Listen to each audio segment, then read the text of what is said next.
Hey, this is Chuck Reagan from Hot Water Music, and you are listening to The New Scene.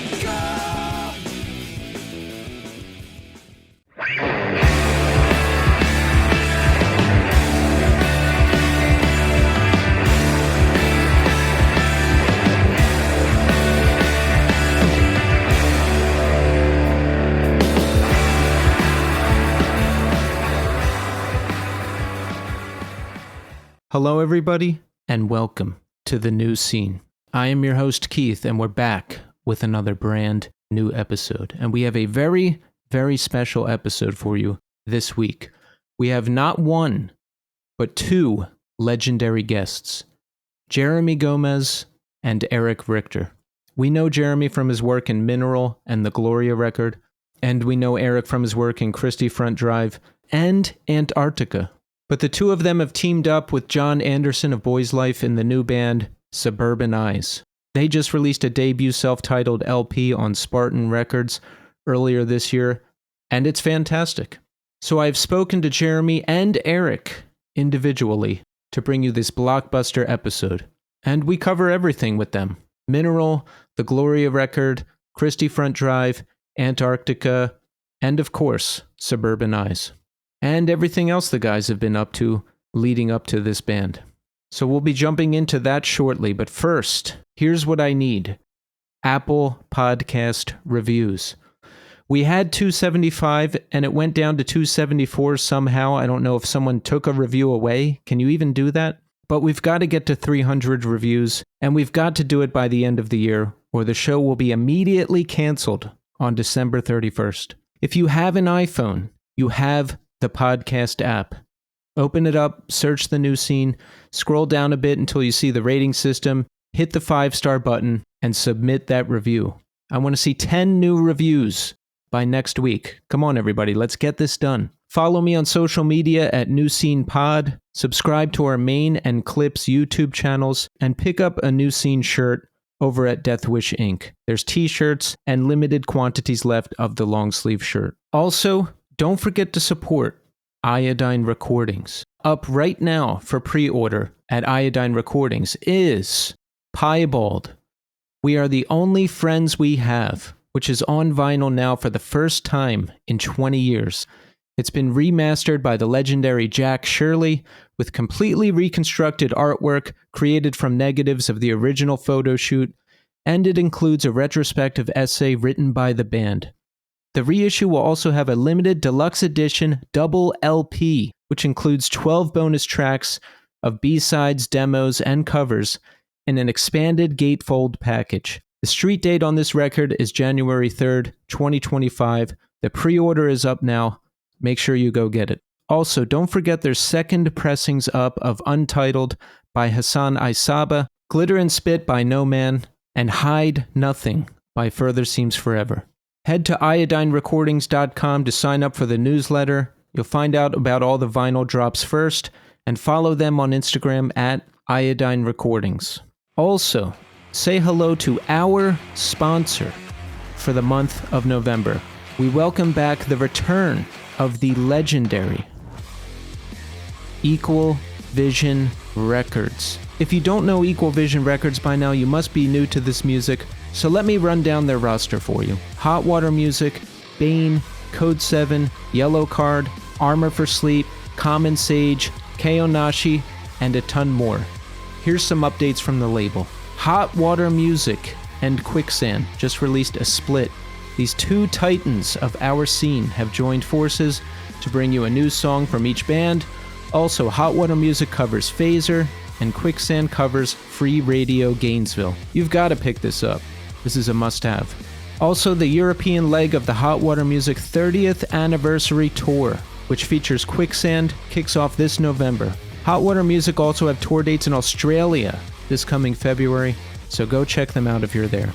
Bane, the remixed, remastered 25th Anniversary edition of It All Comes Down to This is out November 1st.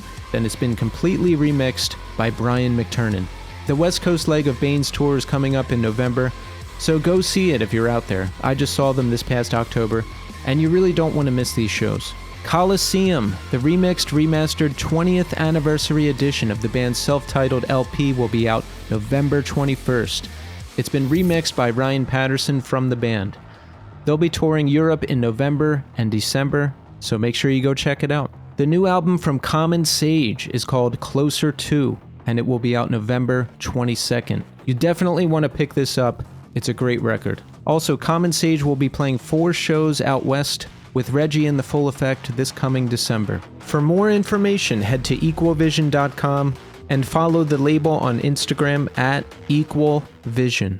Okay, so check back in with me after the conversations with Jeremy and Eric. We'll check in, we'll read a new review, I'll tell you what I'm up to, but right now, we are going to kick things off with Jeremy Gomez. And right after that will be the conversation with Eric Richter. Enjoy. All right, we are here now with Jeremy Gomez. Jeremy, welcome to the show. Thank you for having me. Nice to meet you. Yes, Jeremy, it's great to have you here. You know, you've done a ton over the years. Mineral, the Gloria Record, and we have one of my favorite records of the year so far, Suburban Eyes, the self-titled record, which I'm excited to speak to you about. And look, we're going to cover all of that and maybe even more. But Jeremy, first, I want to ask you, how are you doing today? I'm doing pretty well. Thanks for asking. It's the end of another long day and ready to relax a little bit. But all in all, I can't complain. Same here. You know, everything's good. Things are, I don't want to say not busy at all, but busy enough. And you know what? I feel good. And it's good to be here with you. So you're located in Austin, Texas now, correct? That is correct. Been here. How long have you been there? I moved to Austin in 1993. Wow. A couple years after graduating high school in Houston, which is where I lived prior to here. Stuck around there for, just a bit. And then a group of friends and I, we already had some friends that had moved here because Austin, at least at the time, was kind of the coolest college towny kind of place close to Houston. So, and we used to come up here quite a bit. Even when living in Houston, we'd come up here to see shows and whatnot. So after a couple years after high school in Houston, we packed up and moved here and have been here ever since. How far is Houston from Austin? Driving. Yeah, well, now, because the speed limits are like 75, you can get from here, you could probably get from my door to the middle of Houston in 3 hours, maybe a little less. Oh, that's not bad. If you were in a hurry. But back then when we used to drive all, back and forth, it was a different story. Driving in beat up Volkswagen Bugs at 50 miles an hour, it would take a lot longer. One thing, I've gone to Texas a fair amount for work, so I'm always trying to improve my Texas geography because I would confuse Houston and Dallas, which people from Texas really don't like, And then one interesting thing I've noticed is like people will just drive like not even on the road. They have like those stoplights with the big dirt roads and dividers next to them, and you'll always see tire prints going over them because people would just go. Yeah, I'm not sure that Texas is known for its drivers, courteous drivers by any stretch. And as somebody who spends plenty of time on the road, it's not a fun place to drive, but. What's your family structure? Are you married? Do you have kids? What's going on? Yeah, so I'm married. I've been married since 1998. And I have 2 kids. One is 18, and we actually just moved her into her own apartment last week. So that was interesting. Yeah. And then I have a son who is going to be 13 next month. So it's the 4 of us, and now it's down to the 3 of us here in the house. 18 and her own apartment. That's got to be awesome. It is for her. It's been an interesting journey for us. I moved out of my house when I was 17, and so it's right on schedule for sure. But when you're on the other side of it, it's a little strange. I'm not going to lie to move your child into an apartment and just trust that she's going to be able to figure things out. Luckily, she's in town, so we're close. And it's funny enough, she just texted us and asked if she could come by and eat after work tonight. So Yeah, I used to do that a lot, even into my 20s, because I was always broke. Exactly. Yeah. So yeah, things are good though. What do you do when you're not playing music? Do you have a career? I do. Yeah. I work in the tech industry. I spent many years, even, back when I was actively touring, kind of learning the ropes of software development and kind of self-taught with all of that, and kind of started to build a career towards the end of the 90s. And so that's what I've been primarily focused on ever since. So yeah, I'm lucky to have been able to continue to live my life doing music, but still have something to lean on that keeps things afloat. Yeah, like I've always had a career, varying degrees of success, but always building towards something. And I'm glad I did, because I don't know, I just never did the thing where I was in a band and toured for like 5-10 years or whatever. Mm-hmm. It's always kind of been built around the career, but I'm glad it happened that way, because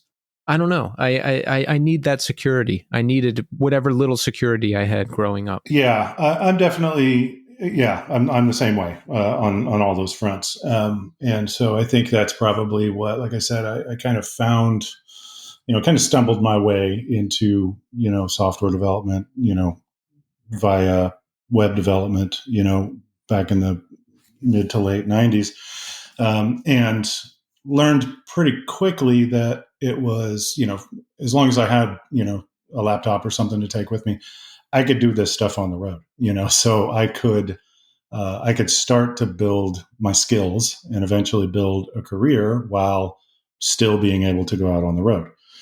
This is, of course, before having kids, which made things a lot harder. But yeah, I mean, I'm glad that I had the foresight to find something that I could do that I could progress while I was still focusing on, what was, of course, my main goal and thing that was most rewarding to me was music, but I could kind of do both at the same time, which was cool. Yeah. Have you always been interested in music? Yeah, I definitely have. I mean, I grew up around people that, there were always guitars in the house, acoustic guitars in the house. And, my mom and my stepdad at the time, they would just pick up the guitars and play and sing songs together. And I started, my first love was the drums. So I bought myself a drum set out of a, department store catalog when I was a kid, and would bang on anything I could find. And so that's really where I started, but I didn't really seriously consider like playing in a band until, high school, and some friends needed a bass player. What kind of music grabbed you when you started playing and when you started going to shows? Well, at that particular time, when, I kind of started, picked up the bass, got my first bass, immediately started, playing with a couple of friends of mine that, I had been hanging out with and were looking for somebody. It was we were very much in the, I guess, at the time would be the, college rock, which, REM was, and for me continues to be very big, was very big for us at that time, U2 and what they were doing at that time. And so it was a lot of that stuff, which was driving, kind of at that moment, when I started playing in a band, that's kind of what was driving, what we were all creatively inspired by. Did you play in a lot of bands leading up to Mineral? No, just the one that I just mentioned, which eventually morphed into a band that I was in for, I don't even know how long I ended up being in the band, but it was called Nothing in Return. And again, it was very much like a jangle pop college rock band. And that was my only band before Mineral. And so that band broke up, and myself and Matt, a good friend of mine to this day, was the drummer in that first band. Two of us joined up with Chris and Scott, who had broken up with their band. And that was the beginning of Mineral. Did you know them from high school or just from playing shows together? Chris and Scott? Yeah. I only knew, well, I knew Chris first because of through mutual friends. And he was still living in Houston, towards the tail end of when I was living there. And so I knew him a bit and didn't meet Scott until, well after we had all been in Austin, and he kind of landed here from a small Texas town. And I met him through Chris later. But it wasn't really, with the exception of maybe Chris, it wasn't really that long that I had known either one of those guys before we decided to join a band together, start a band together. Rather. How old are you when you joined that band? I would have been 21. Yeah, well, probably 20 actually, because this would have been 94. So this would have been, I would have been fresh into my 20s at that time, which seems like a few lifetimes ago. Yeah. It's weird. Like, I felt young until I was 35. And now I'm 42 and I'm like, what happened? I feel like I was in a coma for 20 years and I just woke up. Time is just gets stranger and stranger. It really does. I think they say that's how it goes. And, it sounds cliche to say it, but as you get older, it seems like time moves a whole heck of a lot faster. You blink and another year's gone by. I just had a birthday on Sunday and I'm like, you've got to be kidding me. But, well, happy birthday to you. And yeah, it's weird. Like, when I was young, I didn't have any money and I would always want to go out. And I just remember being tortured. Like, oh my God, I have to sit here another night and not do anything until the end of the week when I get paid. And now days go by in like 3 seconds. Right. It's like there's just not enough time. Sometimes I try to stay up later just to like work on stuff more or watch YouTube more or whatever it is, whether it's productive or not, and I can't do it. I know. Just try to milk a little bit more time out of the day. It's hard to find the time, and then then it's gone. So again, sound like a couple of old men sitting around complaining in rocking chairs, but yeah, it's true. I mean, but we are proud of it. What is your life like at 20 years old when you joined this band? I mean, did you go to college? Were you going to college? What were you up to? Did you have a plan about things you wanted to do? Tell us about it. No plan. Because a year, like I mentioned earlier, a year prior to starting Mineral, I had moved to Austin. And if I recall, I was working at a blueprint shop here, just, nothing aspirational by any sense of the imagination. I started to go to college a couple of times in Houston, at the University of Houston, and it didn't really take. And so, moving here and kind of continuing down the path of focusing on music was really the only option at the time. So other than that, I was just kind of living like any 20-year-old lives, which is, finding money to get Taco Bell and hanging out with friends and playing music. That was effectively all that I was focused on at that time. It's funny. I think a lot of us could say that. I just remember, as you say that now, like that really was it. Mm-hmm. It's like, do I have $5 to go to the show, and do I have another $5 to go to Taco Bell? Yeah, exactly. And, like we discussed briefly earlier, being the parent of an 18-year-old, it's hard to not like want to convey some sort of, wise, sage advice about life. But at that age, I had no plan. I had no plan other than have fun, hang out with my friends, play music, repeat, So just have to remember that for some people, having a plan is great at that age. For some, you just kind of have to live your life and see where it takes you. And that's what I did. How about when Mineral gets started? I mean, did we talk and say like, hey, we're going to be a full-time touring band that's on the road all the time? Or were you just playing and taking things as they come? How was it? Yeah. So, I mean, at that time, I don't want to say that touring wasn't really on our minds, but the band that I was in and my friend Matt, like I said, that had just broken up, we did one tour And that was it. And Chris and Scott, to my knowledge, had never done any touring. So it was really more about, start a band, write some songs, get some shows locally. And that was about the extent of it, in terms of, we did not have big dreams of going out on the road. I mean, I'm sure if you had asked me at the time, that was one of the things that we wanted to do, but I don't recall it being, something that we discussed much. It was more just about, okay, these bands broke up. We know we want to continue to play music in some capacity. Two of us are from this one. Two of us are from this one. What the hell? Let's just get together and start a new band with no forethought of what was going to become of it, other than just continuing to play music. And that was essentially what we wanted to do. And whatever happened after that,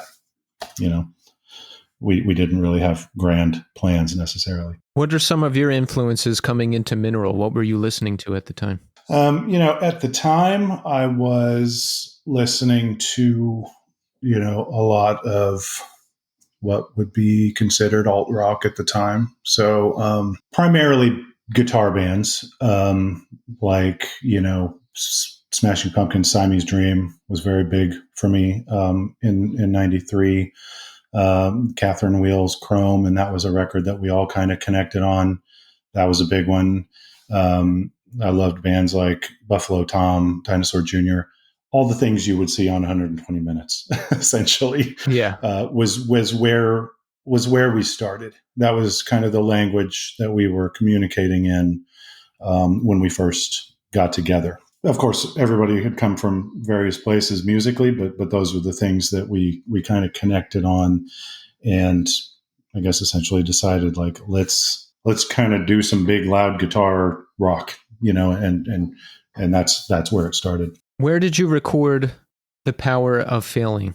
So by this time, we had a new drummer. That was Gabe Wiley, who became the drummer of Mineral throughout the rest of the band. And we recorded that record at a studio that's no longer in existence here in town, called Music Lane, with, God, I can't remember, Judy Kirshner, I believe was her name, that did the main engineering and production work on it. And I don't even remember how we met her and her partner that worked on that record. But yeah, it was at a studio called Music Lane here. What is the band like at that time? Like, had you toured a lot? Had you played out a lot? Or did that get started more after the record came out? Definitely picked up after the record came out. But we had started touring because we had gotten, so backing up a little bit, we recorded Gloria and Parking Lot first before we recorded the rest of the album. We met randomly in Houston. We got booked on a show with Christie Front Drive. We had no knowledge of what was going on in the indie world outside of our own little bubble. We would play in Austin, we would play in Houston, and that was about it, back and forth. So we didn't really know what was going on. So a friend of ours at the time, as a lot of people did and do, was booking shows and booking smaller indie bands as they came through town. And she just happened to put Mineral on a bill in Houston with Christie Front Drive. And so, and they were on tour, of course, obviously being from Denver. And so we met them, we instantly clicked, both musically and personally. And so shortly after that is when Kerry, McDonald, who played bass in Christie Front Drive, reached out and said that he was starting a little record label, and would we be interested in putting out a 7-inch. And so I think we probably, and I'm kind of stretching here in terms of remembering exactly, but we probably recorded those two songs right around the time that maybe we would have gone out on our first tour, which would have been kind of tapping into that circuit that Christie Front Drive was in at the time. And so by the time it came to recording The Power of Failing, which would have happened, a handful of months later, I'm guessing we probably had hit the road once or twice, maybe. But we were definitely in that mode. We had kind of, we had this epiphany when we met those guys, and when we realized, oh, there's this network of people that we can call and book shows in random places that they do shows. And so once that, clicked, we were out on the road a lot. Yeah, I think that's important, right? Making those connections and realizing that, because I'm thinking back to the first time I was in a band, like the first band I was in, and I didn't realize all the stuff you have to do. Like I just kind of went to work, and if friends asked us to play, I would. And if someone else booked a show, I would. But I didn't realize, like, oh, you have to network, you have to like email people, you have to like book shows in other cities, you have to go play. There's like a whole bunch of stuff that you have to actually like actively do all the time. Yeah. And, not to sound like an old guy, if I haven't already, but this was before the internet was as ubiquitous as it became. So we were literally, sitting in one of our apartments, making phone call after phone call, and using, between, numbers that we may have gotten from, somebody that we knew. We leaned pretty heavily on this zine called Maximum Rock and Roll used to put this thing out called Book Your Own Fucking Life. And it was just an entire book of phone numbers of clubs and people's homes where you could call and try to book things. So using those two resources, we were just on the phone cold calling random people. And this was, of course, the first couple of tours. After that, it became a little easier because, like I said, we had kind of tapped into this network of bands where we kind of just, we had to do a lot of things ourselves, but we also would do it for each other, so it became exponentially easier once we got into that circle. Did it feel like a scene at the time, or was it just bands playing together and everyone doing their thing? Because, that was the beginning of things developing. You guys playing Christie Front Drive, Get Up Kids, a bunch of other bands, Boys Life. Yeah, well, I guess it was a scene, but we, never really necessarily, I guess, thought of it that way. It was just like you said, it was a group of like-minded people that had, didn't want to do anything other than play music and get out there, see the country in a shitty van, and just play music and see people. And so that's what it was. As far as like a scene, it became, like I said, and I credit that random serendipitous, meeting of Mineral and Christie Front Drive, because had we not met them, we probably would not have crossed paths with, any of the people in bands that we ultimately became very close to and had this kind of tight knit community. And so call it a scene, call it whatever you want. It was really just like-minded people doing music that we all thought was, worked well enough together, and people that came to see it kind of lumped us all in together. And so it only made sense for us to continue to kind of play together and do stuff like that. Right. How long were you in the studio for the recording of The Power of Failing? Oh man, you're really pushing me to remember. I mean, it couldn't have been long, right? You've heard the record. Like it can't, I'm guessing that, it was probably 3 weeks, 2 or 3 weeks. Okay. I mean, it was a ramshackle affair. It was quick and dirty. We didn't know any better. We didn't care to know any better. We were just, like, let's get in there. Let's record our instruments. That's all you do when you record a record, right? And so that's what we did. But yeah, it didn't take long, I don't think. Yeah, I was just wondering if it was one of those crazy stories like, the Get Up Kids record a record in a weekend or something like that. Yeah, it probably wasn't quite that fast, but it was fast enough. I mean, between recording and mixing, again, it was, of course, if I was to ask somebody who has a better memory like Chris, he's kind of got a memory like a steel trap. He'd probably say something different, but I really seem to recall it being pretty quick because, we recorded the first two songs kind of on our own. And so that would have been probably a weekend. And then by the time we went in to record the record, we had signed with Crank, and and they were paying for the recording, but we're talking about a small bedroom operation here, so it's not like he could have afforded to put us in the studio for a long time. So it's probably like 3 weeks. And we saw things pick up after that, right? After the record comes out. Yeah, they did pick up. I mean, we, again, by that time we had probably a couple tours under our belt, and we never really stopped touring at that point. I mean, it didn't really make sense to. I mean, other than to work enough to pay rent and then get back out on the road again. So we really, we kept touring, kept seeing our friends around the country and playing with the bands that we knew and loved. And then, it wasn't until, a couple years after that things really started to get heated up in terms of, major label stuff and everything that went down with that. Yeah, I didn't even know about that. And, Mineral is one of my favorite bands. And I didn't realize there was like a potential Interscope record and all that stuff, which I want to get to. I think as legend has it, Chris was working at a coffee shop and an executive came in and he's like, "Oh, my daughter likes your record." And then that's how that whole trajectory started. I don't know. I've never heard that one. I really,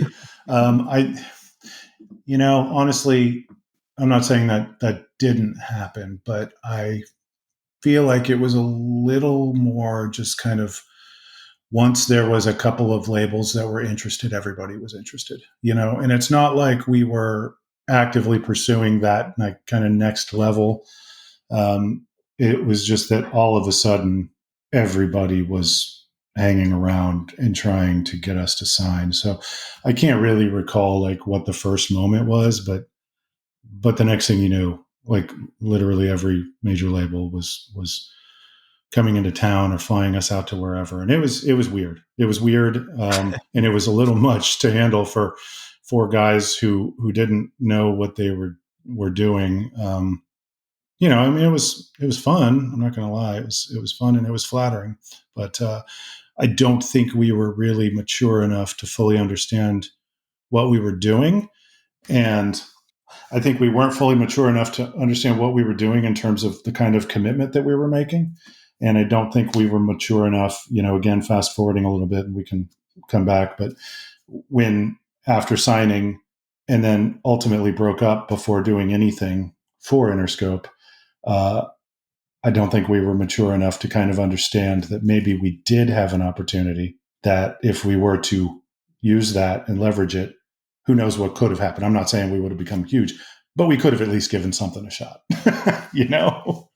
Yeah, that's the thing when you're young, at least for me, and I think for a lot of people, is I really had no idea what I was doing in any regard, and I was I was just flapping in the breeze a lot, and I would throw things away. I would throw good things away so quickly, like out of emotion or on a whim or because I was upset. And I think that that happens a lot in general, and it happens with a ton of bands as well. Yeah, and I certainly didn't realize it at the time, but came to realize it later in life, not in a regretful way, more in a like, we probably should have at least given that a shot just to see what happened. Because why not? Yeah, because why not? And regardless of how you feel about bands that either start on major labels or eventually end up on major labels, the reality is that it doesn't happen to very many people, and if it happens, if you're lucky enough for it to happen to you, maybe there's a reason, and maybe you should be grateful and give it a shot. But again, that's a lot of self-reflection talking, and at the time I didn't think about it. Right. What is the pressure? Like, what happens? Because I've heard this story before with different bands, major label interest, growing tension, inner turmoil. Like for Mineral specifically, like what is it exactly? What happens as a result of the pressure? I mean, I of course can only speak for myself, but I wouldn't even say that there was much pressure. I mean, when we talk about the whole major label thing, I think, if anybody was slightly skeptical, it was probably Chris. And it wasn't even like hey, we're supposed to be punk rock, kind of thing. There was none of that at all.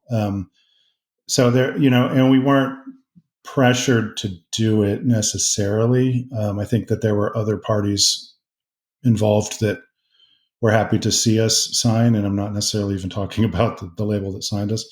And so, but I don't remember feeling any pressure. But when it comes to, like the band and ultimately how it ended, we had been at it and hitting it pretty hard for, a handful of years at that point. And perhaps there was a little bit of just kind of feeling a bit burned out and ready to try something else. And I think when I look back on it and I remember the conversation that I had with Chris, and I remember the conversation that Chris and I had with Gabe and Scott, where we were saying together, we're done. I remember it coming more from a creative perspective and wanting to try something different. Again, I could have very easily done something different and continued to be in Mineral, but it didn't. It didn't occur to me that you don't have to throw something away to do something else. But that's really, I think, what the ultimately what it was more personal conflict, interpersonal, but and then wanting to do something else creatively. I want to understand, like when the Interscope thing was going on, right? We signed with Interscope. And, sometime during the recording of End Serenading is when the band decided we weren't going to be together anymore, right? Yeah. So, like, what was End Serenading going to come out on Interscope, or was it, no, we're going to put out End Serenading and then we're doing a new record for Interscope? Like, how would it have worked? Yeah, the deal was always, because if I'm not mistaken, I think we had signed with Crank for 3 records. When we signed with Interscope, they essentially bought the option of the 3rd record from Crank. And so we were obligated to do another record with Crank. And so that was End Serenading. And then there would have been, the next one would have been the first with Interscope. Okay. How did you feel during all this? Were you bummed out, or were you ready to move on to the next thing, or maybe both? When Mineral broke up? Yeah, like leading up to that, recording the End Serenading, all that stuff. Well, I mean, we started recording End Serenading not knowing that we were breaking up. So it's not like we kind of started with this kind of solemn, like, this is the last thing we're going to do. We started it with as much enthusiasm as, we had, before and going into the previous, recording of the previous record. I think because of the circumstances, it was, it maybe became a little more tense because, we went in with maybe 1 or 2 songs that were pretty close to done. And all the others were just instrumental, because Chris was, struggling at the time with, and maybe this was, lack of inspiration, perhaps just good old fashioned writer's block. I'd have to let him, comment, but, he was struggling with writing lyrics and vocal melodies for the songs. So it was a bit of a bummer when we had to leave the End Serenading session without having, a finished record worth of tracking done. And so that's probably maybe when things started to, I don't know, to fall apart a little bit, because we certainly went in not assuming that any of this was going to happen. And then, when Chris went back, and so that was it. That was it for, for us recording as a band. And then Chris went back months later after we had broken up, and he finished the vocals at that time. So yeah, it was a bit of a weird time. And again, going back to what I was kind of alluded to earlier, I had my own thoughts of leaving Mineral. I talked to Chris individually, and he said that he had the same thoughts. And so we immediately kind of, commiserated with each other, and we both were feeling the same thing individually. And then we, as a pair, we went, and that's when we talked to the other guys, and that's how things ended. Yeah. Was it tense? It was tense. Yeah, it was. I mean, it's been a lot of years, and things have changed since. But at the time, I remember Scott and Gabe being pretty pissed, rightfully so. Like I said, I mean, we could have just as easily, Chris and I creatively together, separately, whatever, could have done other things and continued to stick with Mineral and just done a record for Interscope, and probably ended up in the bargain bin and break up anyway. But you never know; we could have done something. Yeah, you don't realize these things when you're young, though. Like we were talking about. Yeah, you don't. No, everything. It was very much binary. It's either this or that, and that's kind of how it felt at the time. So Scott and Gabe went off and did Imbraco, and you and Chris started the Gloria record pretty soon after Mineral was done, right? Yes. So we were you happy in that band? Was I happy? Were you and Chris happier? Happier in the Gloria record? Yeah. Yeah, and that's not to say that we didn't have good times and weren't happy in Mineral. Maybe at the very end when things were tough, but yeah, I think if I had to choose, I'd say perhaps we were a little happier. We were certainly at the time, and put it this way, we were really happy because we had an opportunity to just to do something that came naturally to us without having to be Mineral anymore, and the songwriting, I'm not going to deny that there were similarities because it was Chris and it was me, but we were able to take it in a direction that we wouldn't have been able to take Mineral in, and so we felt a little bit freer to be able to do that. And so it was a very fun time because we hooked back up with our friend Matt, who was the original drummer of Mineral, if you recall. He was the original drummer of the Gloria record as well, and our friend Brian. And we went and holed up at a studio on a ranch in a town called Fredericksburg, about an hour and a half from here, where you sleep at the ranch, you eat at the ranch, and you record at the ranch. And it is like 24 hours a day. So it was a ton of fun. It really was. Was there anything done differently?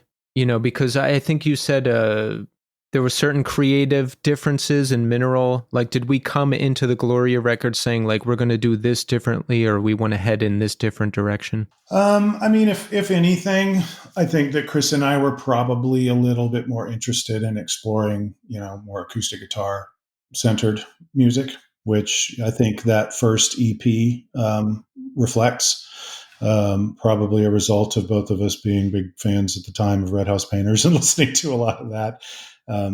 But I remember together kind of discussing, and again, that was probably one of the things that felt like, well, I don't think we can do that with Mineral. Mineral's a loud guitar rock band. So if we want to do that, it's got to be something different. And so I think that was probably the first impetus. And then, of course, it became less focused on that as we went on and got new members and things like that. But I think that was probably one of the things that we originally were interested in trying. Yeah, because it is different. I mean, the first EPs certainly have their Mineral moments, but I think the full length certainly a different sound from what Mineral was doing. Yeah, I mean, by that time, we had solidified the Gloria record lineup. We had gone through a couple of drummers, both of which are great, Matt and our friend Jeremy Tapero, who left the band right before we recorded the Lull in Traffic EP, which, right before that is when Brian Malone and Ben Houtman joined the band.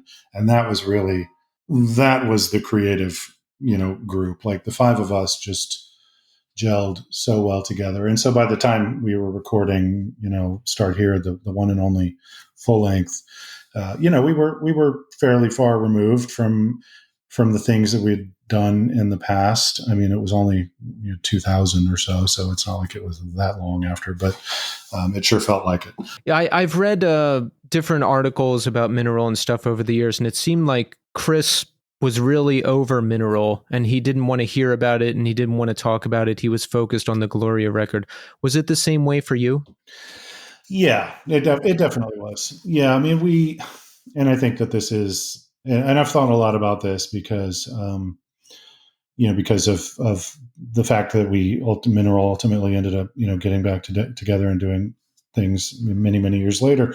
At the time, that was just not anything that we were interested in. And I think it's a pretty common story when you have artists, musicians in particular, that are doing something new, and the only thing that they hear about was how great the thing that they did in the past was. And it's hard to reconcile. And so, I think we probably, to a fault, actively ran away from the good things that Mineral had done, and tried to reject it, and until, like I said, many years later, when we ultimately came to peace with I think what we all appreciated about what we had done. But yeah, I remember being on one of the first Gloria Record tours, and people were requesting Mineral songs, and it was it was just maddening. It wasn't, and I understand why. I mean, I'm not faulting people for doing it, but it was just like, really, like that's not what we're here to do. Yeah, and I think like time moved slower back then. It's not like you could jump online like today and see, oh, here's the band, here's their discography, here's the new band, here's what they're doing, here's where they're playing, So I imagine like slowly over time, I don't know, maybe more people were finding out about Mineral, but we're already onto the Gloria record. Yeah, I mean, it never went away. Mineral never went away, and again, it ultimately to the point where it really fully came back. But even throughout all of the Gloria record, there were always people not requesting Mineral songs at shows, but just telling us about how much that band meant. And we certainly never discounted that, because that's what any artist wants to hear, and we were super appreciative. And ultimately, like you said, it became more the Gloria record and less Mineral, and so it became less of a problem that we had to deal with all the time. Yeah. So the Gloria record continued until about 2004? Yeah, that sounds about right. Yeah, 2004. What happened? Everyone just wanted to move on to something else, or? I mean, it kind of just fizzled, after a handful of years of being pretty active, and I think creating some really good music. It kind of just fizzled. I think we started working, not terribly dissimilar from the Mineral story. We started working on a second record, but we had really only a handful of snippets of ideas in various, points of completion. And so we went probably prematurely up to Nebraska, where we had recorded, the previous stuff, and started recording another record, thinking that we'd just finish it, or that we'd find our, inspiration, and that these songs would become what they were supposed to be. And it just never really happened. And so again, you kind of leave the studio with your tail between your legs, like, well, that didn't really end up quite like we wanted it to. And then we kind of just fizzled from there. I think there were probably various reasons, but we kind of just felt less inspired, and ultimately decided to just let it lie with what we had done. Yeah. So it's a while until we get to Suburban Eyes, which I want to get to, but what did you do leading up to that? Now, we know Mineral reunited, I guess, around 2014, but leading up to that, were you in other bands? Did you still play? So right after the Gloria record split up, I started playing with another local band here. Brian Hubbard from the Gloria record joined me. That was a band called the Glass Family here in town. But that only lasted a couple of years, and nothing really much. There was a record that was recorded, but nothing really came of it. And then in 2006 is when my daughter was born, and that was pretty much, for obvious reasons, when I stopped kind of being really, really, truly active as a musician for a while. Because it was just, that became my focus. And so I certainly didn't tour for many, many years after that. And it wasn't until, maybe a couple of years after she was born that I started to I'd play with some other folks here in town, pick up a show if somebody needed me here and there. But that was about the extent of it. Did you miss touring and really doing it in a more full-time fashion, or were you over it by that point? I think I was. I mean, I missed and do still. I'm a pretty sentimental and nostalgic kind of guy. But when I think back on it, I mean, there was so many good times. Being out on the road without a care in the world. Other than getting to the next town, playing a great show, hanging out, and moving on. It was really fun. And so that part I missed. And that part I still think back on quite fondly. But I was done with the hard parts of it, the figuring out how you're going to do all those things. And, if you don't have a hotel, figuring out where you're going to sleep and whose floor is it going to be on, and how much are we getting for this show? And, how much gas do we, all that shit that comes with struggling indie bands on the road. That part I did not miss. Right. So Suburban Eyes, an excellent new band. We've got Eric from Christie Front Drive. We have you, Jeremy. We've got John from Boys Life. How does it get started? Who calls who? How do we get the idea for this? Yeah, so I think that this was probably the brainchild of Chris Simpson. So I have to credit him. If I'm not mistaken, I think he and John Anderson somehow reconnected. I mean, this is in the pandemic, 2020, and I hadn't talked to any of those guys, with the exception of Chris, obviously, in a very long time. I think the last time I had talked to John was probably when Mineral had played with Boys Life. The last time I talked to Eric was when the Gloria Record would play with Antarctica. Here and there. But many years had gone by since I talked to him. So Chris, I recall Chris kind of calling me up or texting me and saying, hey, I've been chatting with John Anderson and what would you be interested in just like doing some sort of musical project? We're not even sure what it's going to be.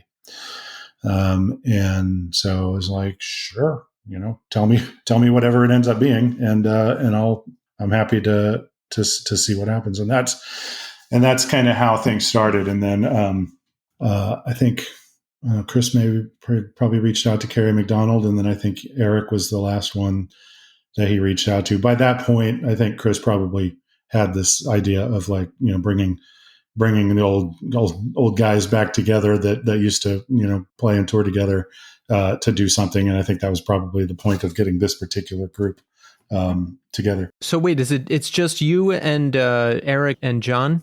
At that point, it was Chris, Kerry McDonald, also from Christie Front Drive, me, Eric, and John. It was the five of us. And so we recorded 2 songs, one of which is on the record, is Uncomplicated Lives.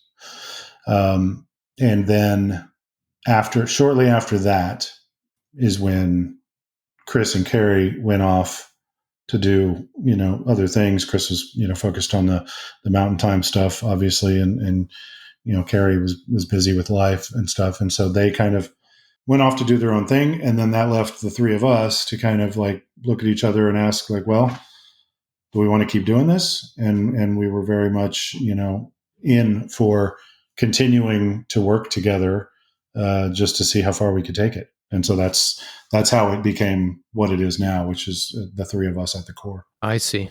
So when do we start writing and recording the self-titled LP? It was really just from that point, we had recorded a couple of songs, one of which we never did anything with, but Uncomplicated Lives was the first one that we finished. And that's when it was all 5 of us. And then the one that we started working on around the time that Chris and Kerry moved on, became SoCal, the first song on the record. And then from there, we just kept going. Eric and I came up with, we were the ones that wrote the individually and then ultimately together would just come up with an idea sometimes fully arranged, sometimes just a couple of parts. And we would just work on them as they came, with no real end in sight. Again, it wasn't started to be a band in the traditional sense of the word. But the three of us were just having so much fun working together and making music that we were inspired to make, that we just did it. We did it until we had an album's worth of songs. And then we were just like, well, shit, maybe we should put this out because I think it sounds pretty good. It certainly does. Are you guys all spread out? Do you work on stuff remotely? Like, how does it work? Yeah. So we work, I'm in Austin, John's in Kansas City, and Eric is in Buffalo. And so it's been an interesting challenge. But I think one that we kind of figured out how to get over fairly early on. I mean, there's something to be said for getting in a room and jamming until songs emerge. So it's hard and it's a different way of working, but we were able to find ways to do it. And so, so John goes into a studio in Kansas City and lays down the drum tracks. And then Eric and I pretty much do the rest in our respective home studios. Yeah. Are you pretty skilled with that? Because I read that you produced it. And I think the recording quality and everything on the LP is just great. Thank you. I appreciate it. I mean, it was, over the pandemic when pretty much everybody had to pick up a hobby. I decided that it was probably about time for me to start taking the art of recording or learning how to do it a little bit more serious. Having been on the artist side of the glass for many years and seen various people work, I mean, I knew the concepts and I basically knew how things were done, but I didn't get real deep into the technical side of it. And so I decided to use this band as an opportunity to learn the ropes. And I still don't know what the fuck I'm doing. But it was enough. I learned enough that I could take these tracks that the other guys were recording and the things that I'm doing here and piece it all together and kind of create the sonic identity of the songs kind of as we were going. And so I was very much mixing as we were going. And because all these started as, they didn't start in a room with a band jamming until we kind of had an idea of where it was going. So I kind of had to define the songs sonically as we were going. And so, so I just learned along the way and had a lot of fun doing it. What did you teach yourself? Like, what software do you use? I use Logic. I pretty much every studio for the last, many years prior, I'd been a Pro Tools studio. And so I knew my way around that, but I just didn't find it to be comfortable to work in for whatever reason. Something about the interface of Pro Tools, I don't find very, very comfortable. And so, I got a copy of Logic and it just felt easier for me to work in. So I never really looked back. Yeah, that's something I've been talking about doing it for years. So I hope a situation comes up where I dive into that as well, like the recording and mixing and all of that. It's definitely something I want to do at some point. Yeah. And at this age, it's a lot easier to be able to write and record songs on your own time than it is to have to go do it, practice in a room 3 days a week and go into a studio for weeks on end to record. So yeah, it's really nice. I mean, I've really truly have had a lot of fun doing it. And so that's pretty much all I do in my spare time now is, we worked on this record for a long time and, probably to a fault because I can just constantly tweak shit ad nauseum.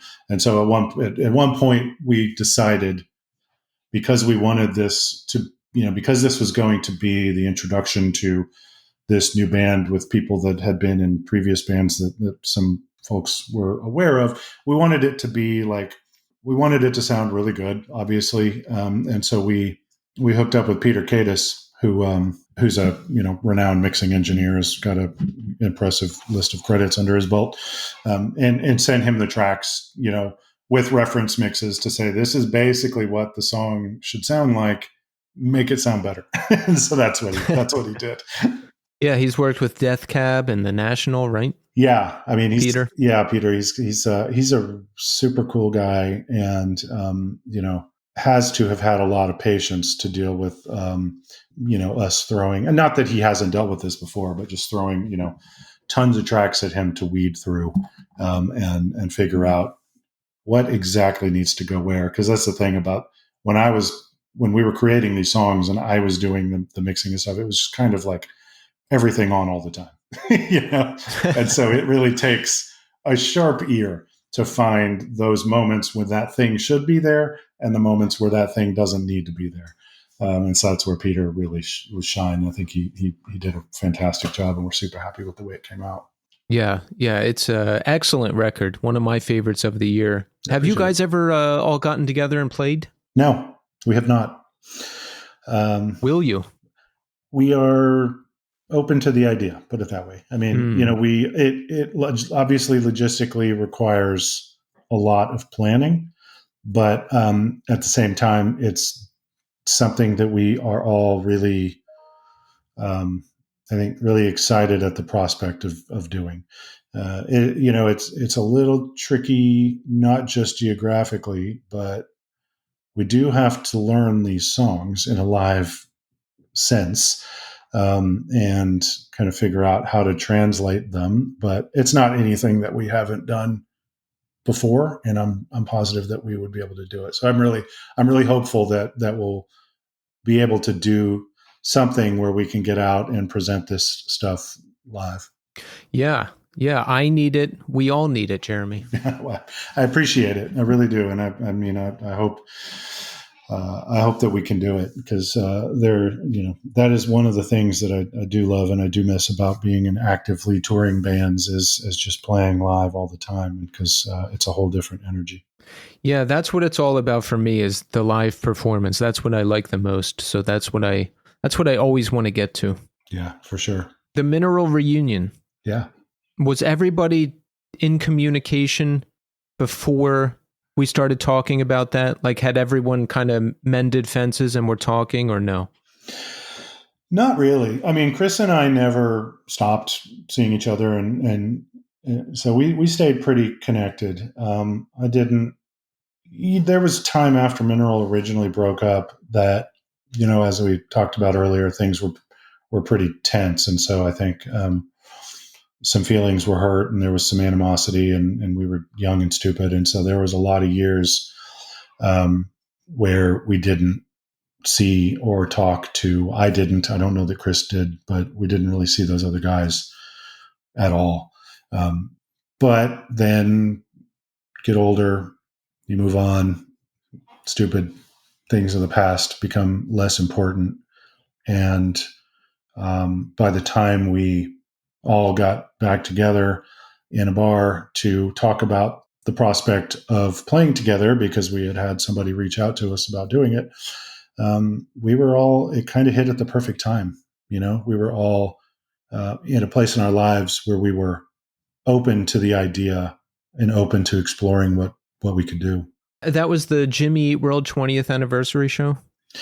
Yeah. So I think because it never happened, and most likely will never happen, I think it's okay to talk about. But at the time, it was kind of hey, don't say anything, because it's like, if this happens, we don't want it to be.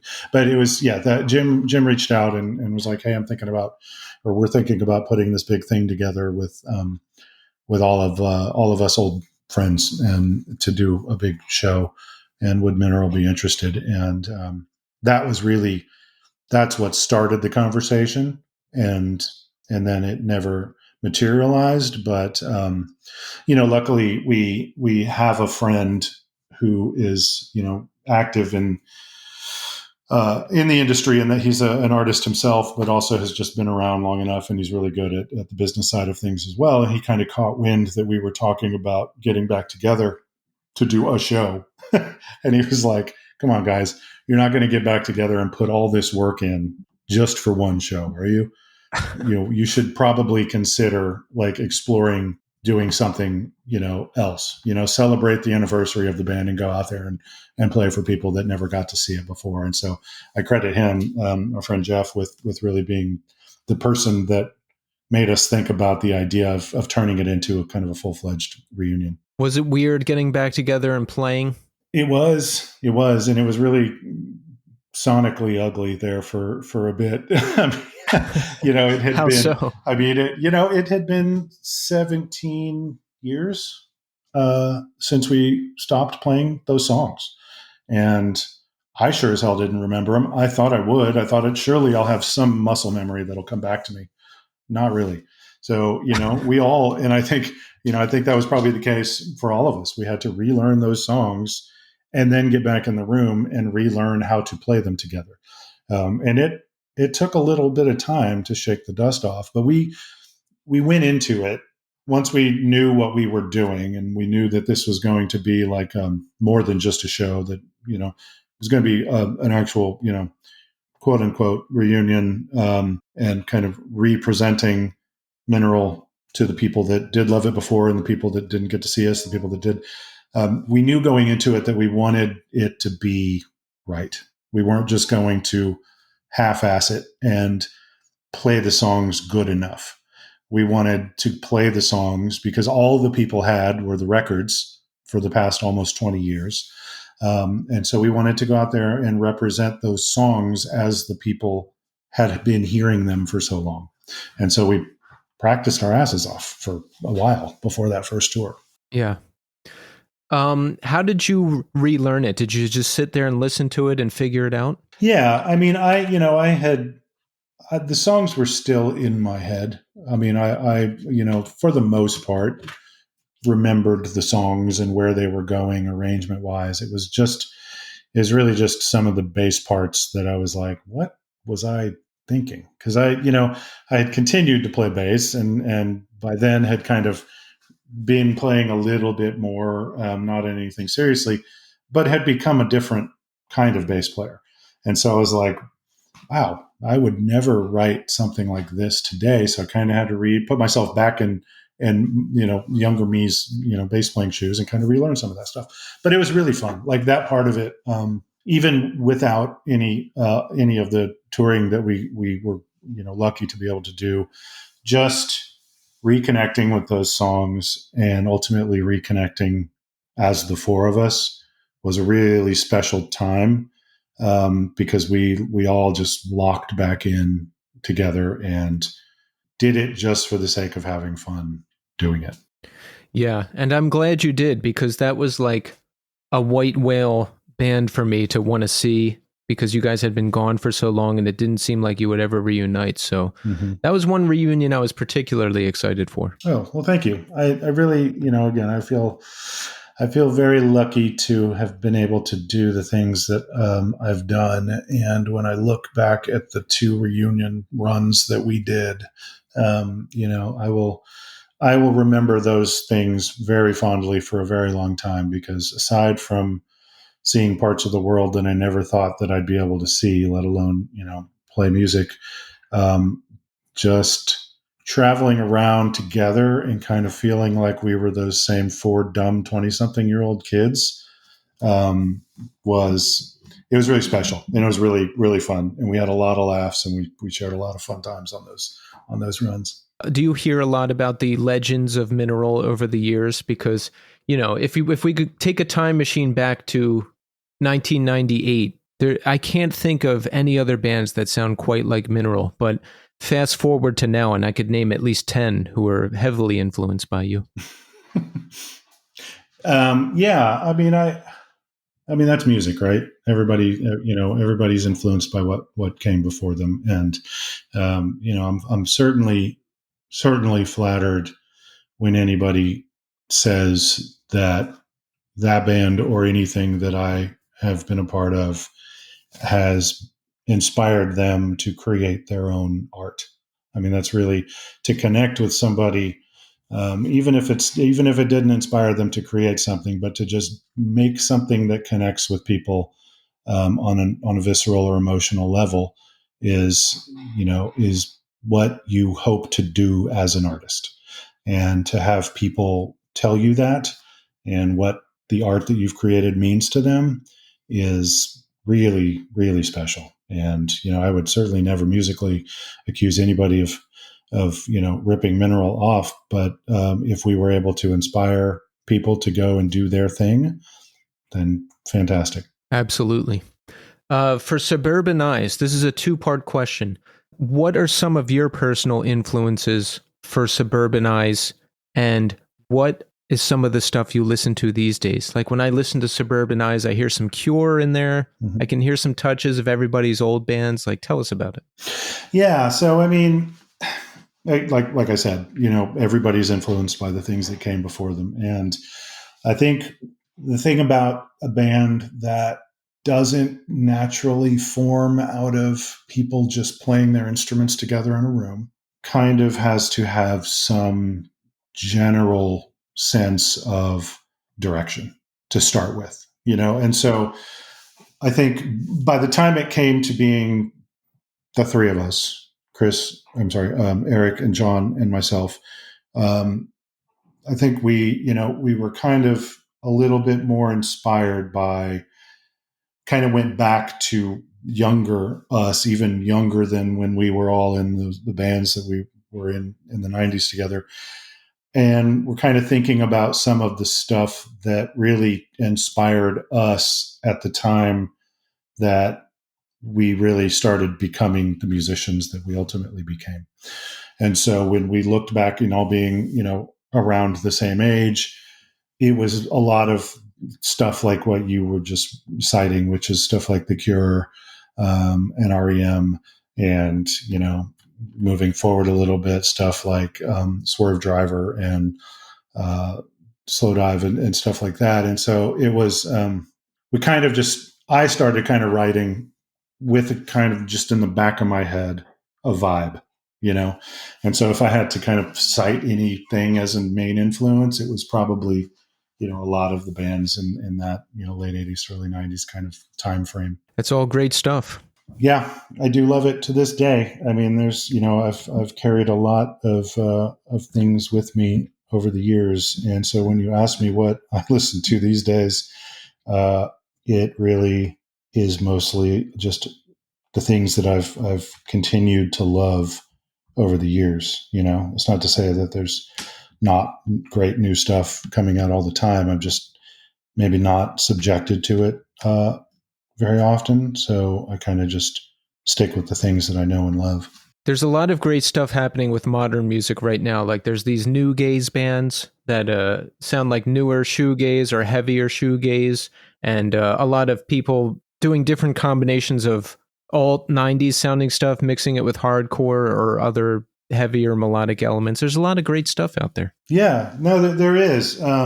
When I do hear stuff, new stuff, I do get excited. I mean, and like I said, it maybe is, I'm not subjected, and I should probably be seeking out new music more actively than I do. But yeah, I mean, I do randomly hear, we're lucky to have a really great radio station here in Austin, called KUTX. It's kind of like, similar to like KEXP, I guess, that doesn't play your typical programmed music. They play, a lot of really good stuff. And so, sometimes I'll hear a song and I'm like, oh, that's pretty good. But yeah, to your point, there seems to be a resurgence of that 90s sound, which is great. I think it's probably children of people my age at this point. Exactly. Doing it. But yeah, I do. There's I like, some of the, maybe less atmospheric stuff. Like a friend of mine turned me on to that band Drug Church fairly recently. And I think they're good. They're real good. Yeah. And the record that I heard, which is not their newest one, maybe the one prior, I heard a lot of things in there that were not necessarily even punk stuff, like his voice reminds me a little bit of Eric Bachman from Archers of Loaf. And like, I hear a lot of that kind of 90s indie stuff, but I'm a sucker for melody. And so any band that throws a good melody at me, I'm interested. Nice. So Suburban Eyes, we have the self-titled record out right now. It just came out this year. We want everybody to listen to it and buy it. And there is potential that you guys will play out one day and we'll get to see you. Yes? Yes. I'm going to say it here first that we will at some point. Just can't say exactly when. but yeah. Well, we have that to look forward to. How about the Gloria record? Have we ever talked about playing again or doing anything again? Not really, but we are all still very much in communicado. We have the exclusive Gloria Record text thread that we throw around jokes and happy birthdays to each other. Right around the time that the band that became Suburban Eyes started, and as part of my my exploration of kind of learning the art of recording and mixing, I actually cracked open some of the sessions from that ill-fated second Gloria Record album that we never completed. And so that was fun because I think that there's probably at least 4 or 5 solid ideas that could become songs. So you never know.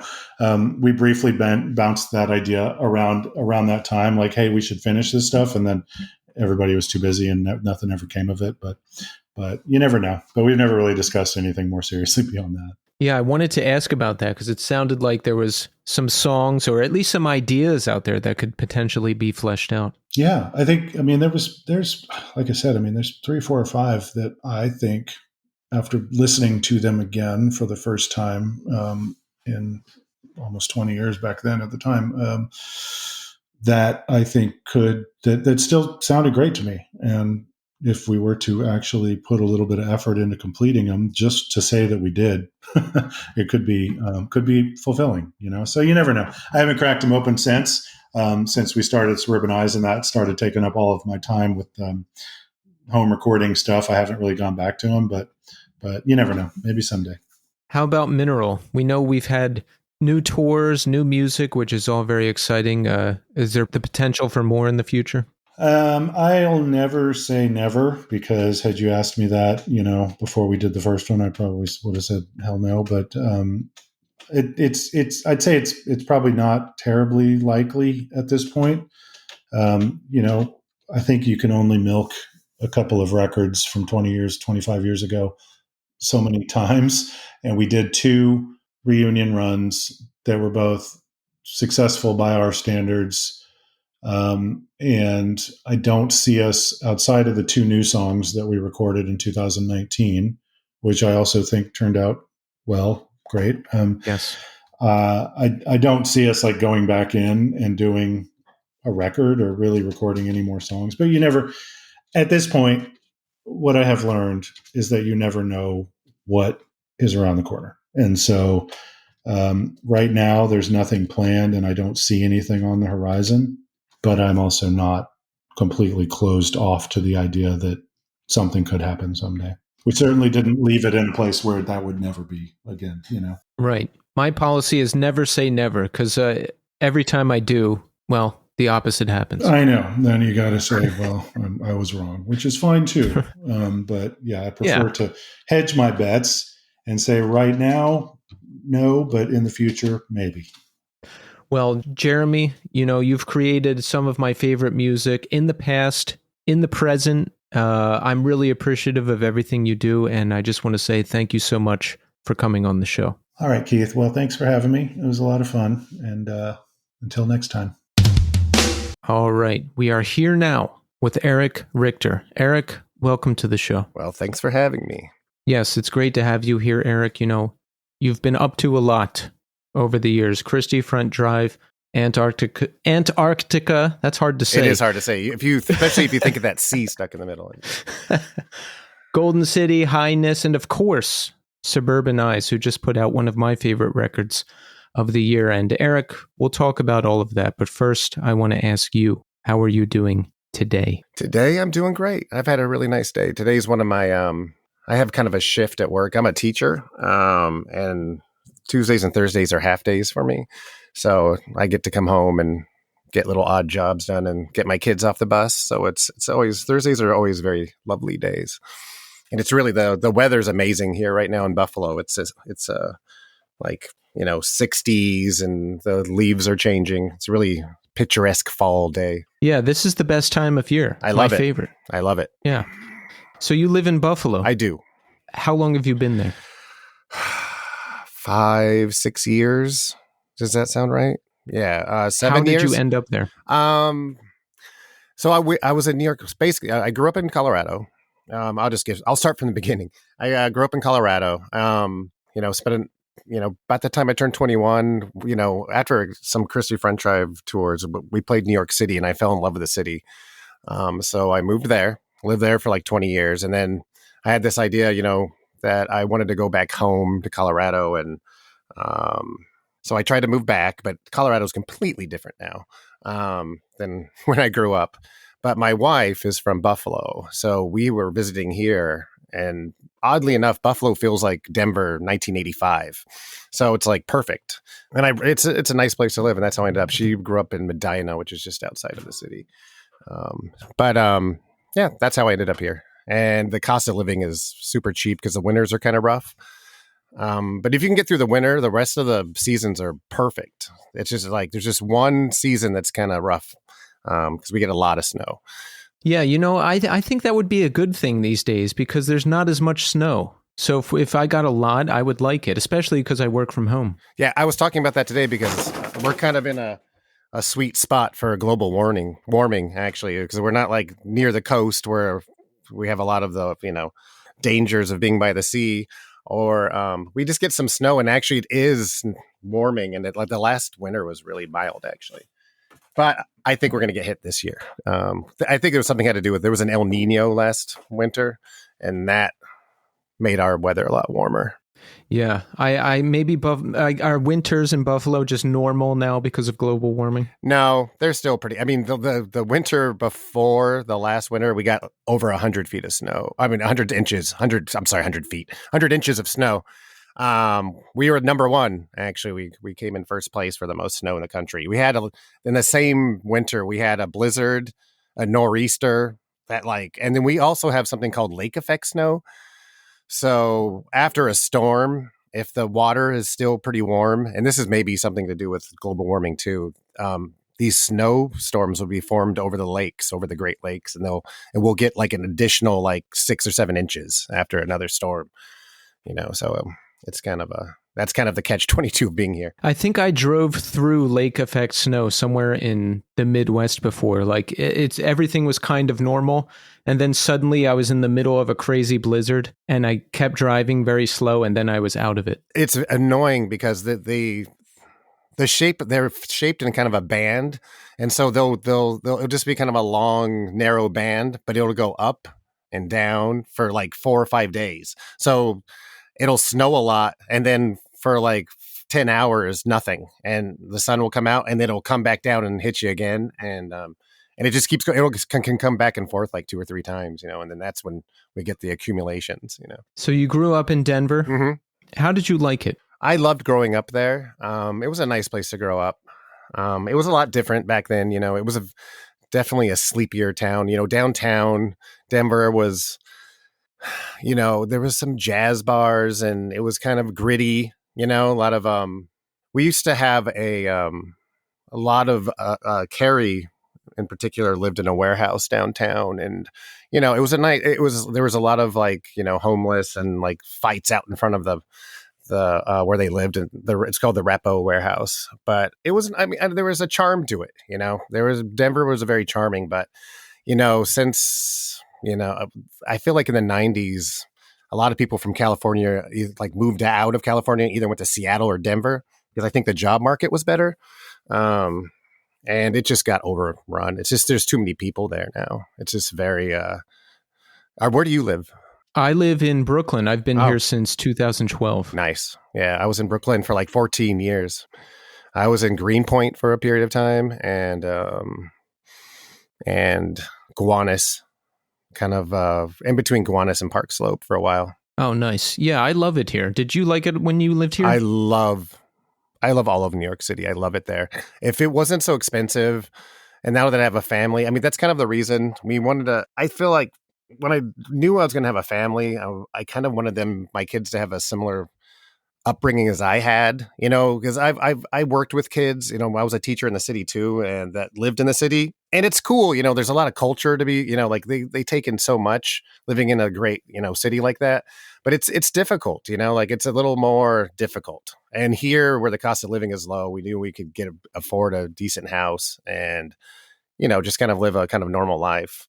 But after we've talked about it, my wife and I, that we'll love to go back after, the kids are up and out. Yeah, like I'm single and I have been for a while, so living here is great. And I love just walking out the door and getting whatever I need within a block or two. It's the greatest. But I think if I'd be so torn if I had kids because I'd want to stay here. But like you're saying, I would want them to have what I had growing up, like woods to play in and kind of a normal suburban existence. Here could probably be overwhelming or troublesome. And it's financially, it's just, like we wouldn't be living as comfortably because we're teachers. We're both like in kind of in education. So it's not the best field, financially, and living in the city, I had the last place I lived in was this really small little place in Gowanus, on 3rd Ave. It was, tiny. You could almost like roll out of bed and just start cooking and, the kitchen was right there, sort of thing. But it was cheap. It was only like $800 a month, which was insane for Brooklyn, Wow. It was fantastic. But, it's just we're better off financially here, and we can provide more, and it's just. But I would love to be in the city. All the people I knew that did have kids in the city had much higher paying jobs, and they would live in like a brownstone and Park Slope or, which is lovely. That'd be a great way to grow up too. But yeah, it's just I don't because I spent all my youth playing music, and so I didn't have a plan. And I did it kind of with abandon where I was like, I don't care what I do later. We'll figure it out later, when I get there. And then somehow I got into being a preschool teacher, but it's I love New York City. It's my favorite place, I think. Do you still teach preschool? I do. How many kids do you have? My personal kids or the kids in my class? Or your personal kids? 2. I have 2. Okay. How old? 5 and 8. Okay, so you're still pretty busy all the time, it sounds like. I am. I had kids late. It took me a long time to grow up, I think. I went through Me too. I had, I was not fit to be a father through my 30s or 40s, really. I was, playing music. I kind of acquired, and I just drank. I drank a lot, and it was from touring, because when you're out touring, every night's Friday night and you're drinking. And then when you come home, it's hard to get out of that you just kind of get in that little cycle, and yeah, I would start drinking every night and I was killing myself, so. Did you ever have to stop or did you just cut back? I stopped. I had to stop completely. Yeah. It was one of those, I wasn't going to, it wasn't looking good. My organs were being affected, and I think I had pancreatitis, and it was like, you have to stop. And it was luckily for me, because I've seen people that have like true alcoholism or like, their bodies, they go through that crazy, that withdrawal symptoms. And I didn't have that for some reason. I don't know why I didn't. I feel like a lot of times my addictions are more mental than physical. And I think that has something to do with it. I like repetition. So if I'm drinking or I'm doing anything, I'll do it a lot. Yeah, that only ever happened to me one time where I got really messed up the night before, like drunk and maybe other stuff, I forget. But the next day at work, I was I just felt like everything felt wrong. Like I bad hangover, bad everything, tense. So I went and drank on my lunch break. Just to even out. Yeah, no, I was there every day. I did that every day. Yeah. Every day I was like that. For years. Because I just. How long have you been off? It's been either 5 or 6 years. Okay. Yeah. Drinking and other stuff was just in my DNA, like in the fiber of my being. Because I got started young. I always had bad social anxiety and just trouble existing normally. So I started doing all that stuff early, and then it just became part of my routine for a very long time. So it took me a very long time to grow up too. Yeah, I just couldn't. There's no way. So about the time I was, mature enough to raise a couple children, I was closer to 50. I was in my 40s. So but it's actually worked out. Because, I was pretty hard on myself those years, with the drinking and everything. But now that I've stopped drinking and I have this family and I have this nice kind of existence, we have this nice house and we're pretty happy family, it's almost like a new lease on life in a weird way, because I was really heading towards killing myself. And now it's kind of like a new lease on life. I really appreciate everything. And now that I'm not drinking, I feel better, I feel like I'm 20 years younger. And actually, it's not, I was talking to someone about this, it was almost a good plan. I felt horrible for years, because I was drinking. And then when I stopped when, close in my 40s, and I felt like I was 20, it was almost like a lease on feeling younger, Yeah.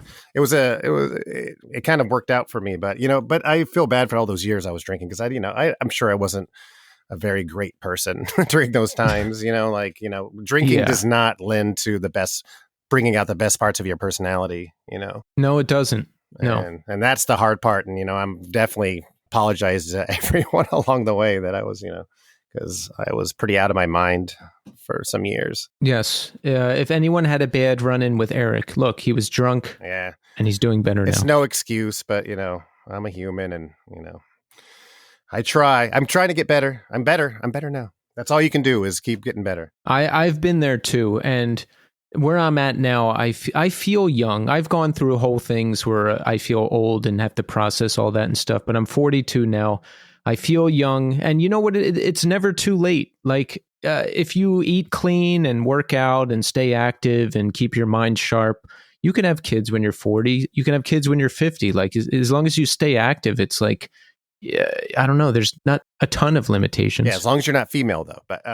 But you're right, though. But 40's young. I mean, like, the one thing you realize as you get older, when you're a kid and you're like 40 years old, like, I don't know how old. They're so old.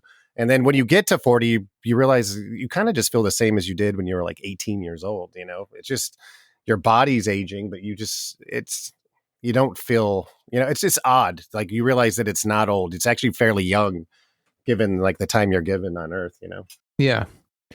So have you always been interested in music? Oh yeah. That I was obsessed. And that probably goes along with my other obsessions, or being, I would say, almost addicted to music. I grew up and, I have my first memories of music were in the 70s. So I remember I had these neighbors, Richard and Robert. They were twins and they were huge Kiss fans. And so I remember sitting in this back room in their house that's had a very unique smell to it. I remember if I ever could, if someone had that scent, it would take me right back to their house. But we would sit in that back room and just play Kiss records. And it just, I was sold right then. I was like, this is great. And that's kind of started the journey. How old were you when you started playing? I started playing guitar probably like when I was like, not seriously, but like at 7, 8, I had guitars. I think I asked for guitars for Christmas, so I'd have some acoustics laying around. And I remember especially getting more serious about it around like 5th grade or so. I kind of got into, I was listening to, I think that's when Pyromania came out, which was like, I was super into.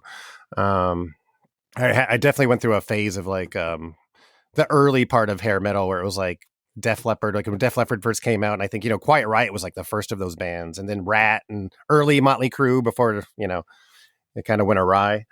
And so I started learning a lot of those songs because a lot of them were pretty easy to learn, so I learned by ear by playing a lot of like, I would play stuff off of High and Dry, the Def Leppard record, or, and that's kind of the beginning of when I started playing guitar. When did you get more serious with it and start getting into bands? As soon as I could find other people. I mean, once I was in junior high, we called it junior high. I guess it's middle school now. I met some other kids that played music. I met someone that played drums and had similar, musical interests. And back then, especially junior high, I was very into metal. I went through a thrash metal phase. I was really into like Testament and early Megadeth and stuff like that. Death Angel. But we had similar interests, and we would go to this kid's house, and we would just sit in the basement and learn. And we all liked the Misfits a lot too. So we'd learn like a lot of Misfit songs, and Slayer, which those were a little difficult actually. Like I really couldn't pull those off back then, but we tried. I remember trying to play. I was supposed to play drums on South of Heaven, and oh my god, I butchered that song. So that would be the one instrument I wouldn't want to play of Slayer. Well, every once in a while, because if one person knew the riffs, then you'd have to go play drums or bass, whoever, Yeah. because the other guy played guitar too. He had a BC Rich bitch. It was pretty awesome. You remember those guitars? Yeah. Yeah, it was awesome. Yeah, I was curious about like your trajectory with music, like leading up to Christie Front Drive. So it sounds like you were into a little bit of everything. Sure. And playing music, I felt like I never had a choice. As soon as I picked up a guitar, I was playing every day. I always had a guitar in my lap. And then when I got into punk, my cousin, I remember bringing over a Descendants tape and I think Minor Threat. But I remember hearing the Descendants the first time. I was like, wow, it just blew me away, like melodic, but like kind of still with a bit of a hard edge to it. And that kind of put me, at that. And then I found Maximum Rock and Roll and started searching for bands. And, but it was never a choice. I was so obsessed with it that it's where the road led, and I don't remember ever making a decision about it. I just did it. It was funny. Jeremy mentioned Maximum Rock and Roll yesterday too. So what would they have like classifieds and you could call other musicians? What was it about? It was fantastic. It was a zine, but it was a very. I just talked about this recently. A lot of pages to it. So there was articles. They would have interviews with bands. The people that worked at the zine would always list their favorite records of the month, or how I forget. They were kind of like the gatekeepers of what was acceptable and not, too, right? True, it was a little bit. There was a little bit of that, but that always happens. I mean, I feel like that's just human nature. I don't blame them. People always, especially the punk scene, it disguised itself as being, an individual sort of undertaking. But they did, but it really was about conformity in a lot of ways, because all the punk kids they all looked the same. They could always dress the same. They'd always, which I didn't see the individuality in that. But we were a little bit outside of the punk. I loved, all the different forms, because the band that really changed things for me were the Clash. When I heard London Calling, I mean, it was like, I've never heard anything this amazing in my life. Just every song is like a masterpiece on that record. And I went through a little phase of the Sex Pistols and all that, but that was a huge one for me. That changed my direction, definitely, that album. So when does Christie Front Drive get started and how? So I was playing in a band. I did a couple bands before Christie Front Drive. One was called Lilliwatt, which was with my cousin and this guy Bert that I went to high school with. And I actually met the singer guitar player I met through an ad through Maximum Rock and Roll. Again, comes up. He put an ad, just moved to Denver. Does anyone want to start a band? So I answered him. And so we started playing. And then Lilliwatt kind of dwindled down to this other band called Turnkey. And we actually toured a little bit. We kind of had a Drive Like Jehu sort of thing going, because that's what everyone was ripping off when that album came out. Yeah. I mean, as soon as that first Drive Like Jehu came out, everyone went that direction. But is that the one with the masking tape on the cover? Mm-hmm, yeah, that's a great record. They're both amazing records, but that one especially stands out to me because it just was, when it came out, it just sounded so different than anything else that I had heard. The guitar playing, like John Reese's guitar playing on that album, is just phenomenal, and just everything about it was like, this sounds new to me. Like, I have not heard a band that is this good and sounds so. They had a very original sound, I thought, even though it did kind of derive from DC Fugazis. I mean, I know that they had that influence when they were in the band before Pitchfork, but they really created their own sound. Drive Like Jehu. Oh yeah, so I got into that band, and then that band dissolved, and I was going to start a band with some other people, and I had gone to high school with Ron and Jason. And they had started a band. They started a pop punk band, and they were practicing in the basement. And somehow they put out an ad in a Denver newspaper, and they met Kerry. And Kerry was coming over and kind of playing in this pop punk band they were doing. And in between, when I was waiting to play with these other individuals, Ron called me. He's like, "You should come over and just play with us, just for fun." And I was like, oh, sure. So we got in the room, and oddly enough, that day, Kerry got confused and showed up to their house. He wasn't supposed to show up. He was supposed to show up to the pop punk practice, but he showed up early or on the wrong day and just was there. So it was the three of us, and he's like, I'm a guitar player, but I can play bass. So we had him pick up the bass. And I think maybe I remember this wrong, but I feel like we wrote 2 songs that are on the EP that day.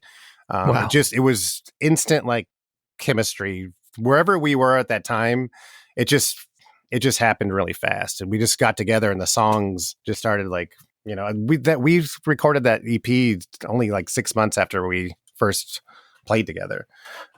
So it was pretty fast. It's almost like fate. It really was. And it kind of like ruined me also in a way, because it was so easy, because there's people don't think about chemistry when you play with people.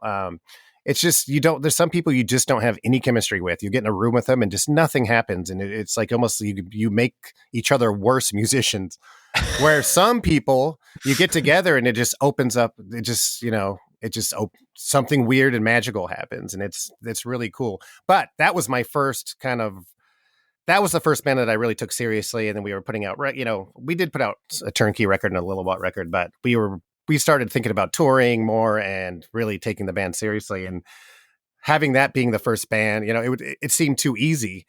So later when I was like in Brooklyn or when I was in New York City and I was playing with other people, I thought it was just going to be, I'll just play with people and we're going to be this great band. And then that's when the reality of chemistry hit me. I tried to play, and I luckily somehow fell into another thing with Antarctica, which was super lucky.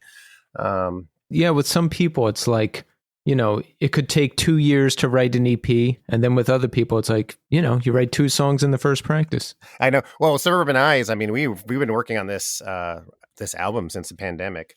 So it's been, but it wasn't really because, for different reasons. Not because we didn't have the chemistry. We oddly do have really good chemistry, which I've gotten lucky again with John and Jeremy, because it's been really easy. It took a long time, but it was just because the process was longer. How long would you say to write that LP, the Suburban Eyes self-titled LP? Because you 3 guys are spread out, and we're sending stuff back and forth, right? Yeah.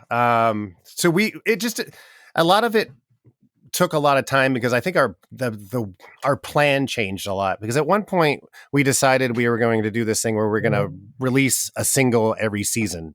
I believe, or we're like, and so every season we'd have a couple songs out, and then we started writing pretty quickly, and we had enough songs that were like enough songs for a record, and then somehow we started talking to Spartan, and we're like, oh, well, let's stop this, whatever we're doing, and we'll just concentrate on the record. So that kind of delayed it a little bit, but it was, what year was the pandemic? Was it 2022? It was 2020 into 2021. And then around like mid 2021, things started to open up a little. So I would say the record probably began in 20 or 21, maybe 21, that spring. But so it's that long. It's been years. It's been years. We've been working on it for years. Yeah. And then just the process of getting it mixed took a while too, because we had to decide how we were going to, we were kind of mixing them ourselves, and then we had someone else mixing them. And then somehow we got in touch with Peter, who ended up mixing the record, Peter Cadis, who's just amazing. And he seemed to like us enough where he was like, yeah, well, I'll mix this when I'm in between, when I'm doing other things. And so we waited for him to be available to, the mix, because he was just doing amazing things with the mixes. Right. Like when you get involved with professional mixers and labels, it does push things back a long way. But I mean, you want to do that if you can. Why not? And we had the time. And that was the great thing about this project, this band, was it was the first time I've ever had the time to really think about the music, because when you're in a punk band, the label has so much money, and they throw you in a studio and they're like, you have like 2 days, get this shit done. It's, sometimes you would get more as time went on. I think we had more time on that last Christie Front Drive record, but not a lot, still not enough to like really sit down and like think about the songs. You really had to have the songs really pre-imagined, or you just would play. Basically, a lot of us would just play the songs live, more or less. And, but live in a studio, which means, you do the drums and you do overdubs, but there was nothing fancy. It was just basically you were doing what you were playing live.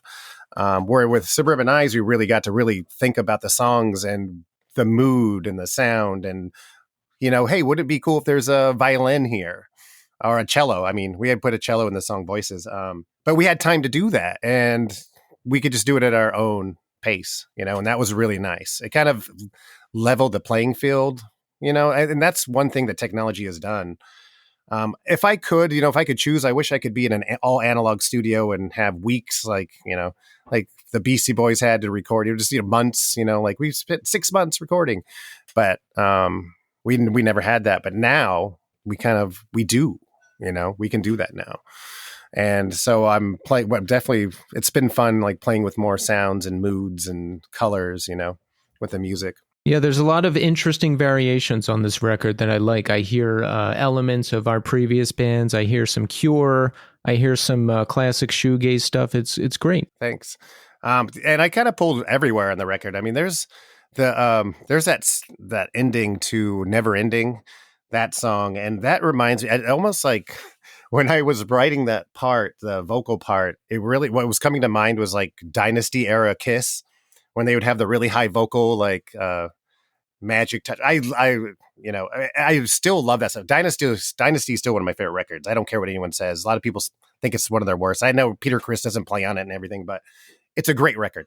But they did these really cool vocal stuff, where like he would do Paul Stanley do the little high vocal part, and they'd have some stuff in the background, and that's what I was kind of going for in the end of that song. And I think it kind of is in the ballpark, I mean, I can't sing like Paul Stanley, but I try my best. Yeah, and it's always interesting to hear people's individual influences, because I wouldn't have ever guessed Kiss. Yeah, I was a big Kiss fan. I mean, I know all the, everything up through Dynasty. I know those records backwards and stuff. There's some I don't like as much. But one of the first records I owned was Dynasty or Destroyer, which is a fantastic record, well recorded too. But yeah, those are a lot of like sounds I was hearing when I was young, and I'm still influenced by them, and I hear stuff I'm like, that'd be so cool if this sounded like the end of a Kiss song, or the other thing I did a lot of was kind of doing little nods with lyrics to like lyrics I liked of other artists. I do that too. Yeah, I like doing that. There's a line in Voices about your imaginary friend, and that's kind of a nod to the Afghan Wigs, like the beginning of Sister Brother. I think they put it in the I'm Her Slave too, but I would like, if there's a lyric I think's really cool, I like sometimes like slip them in, in the middle, just almost like that's a cool lyric, just giving you a nod, cool lyric. Right. A little tribute to the bands we love. Yeah.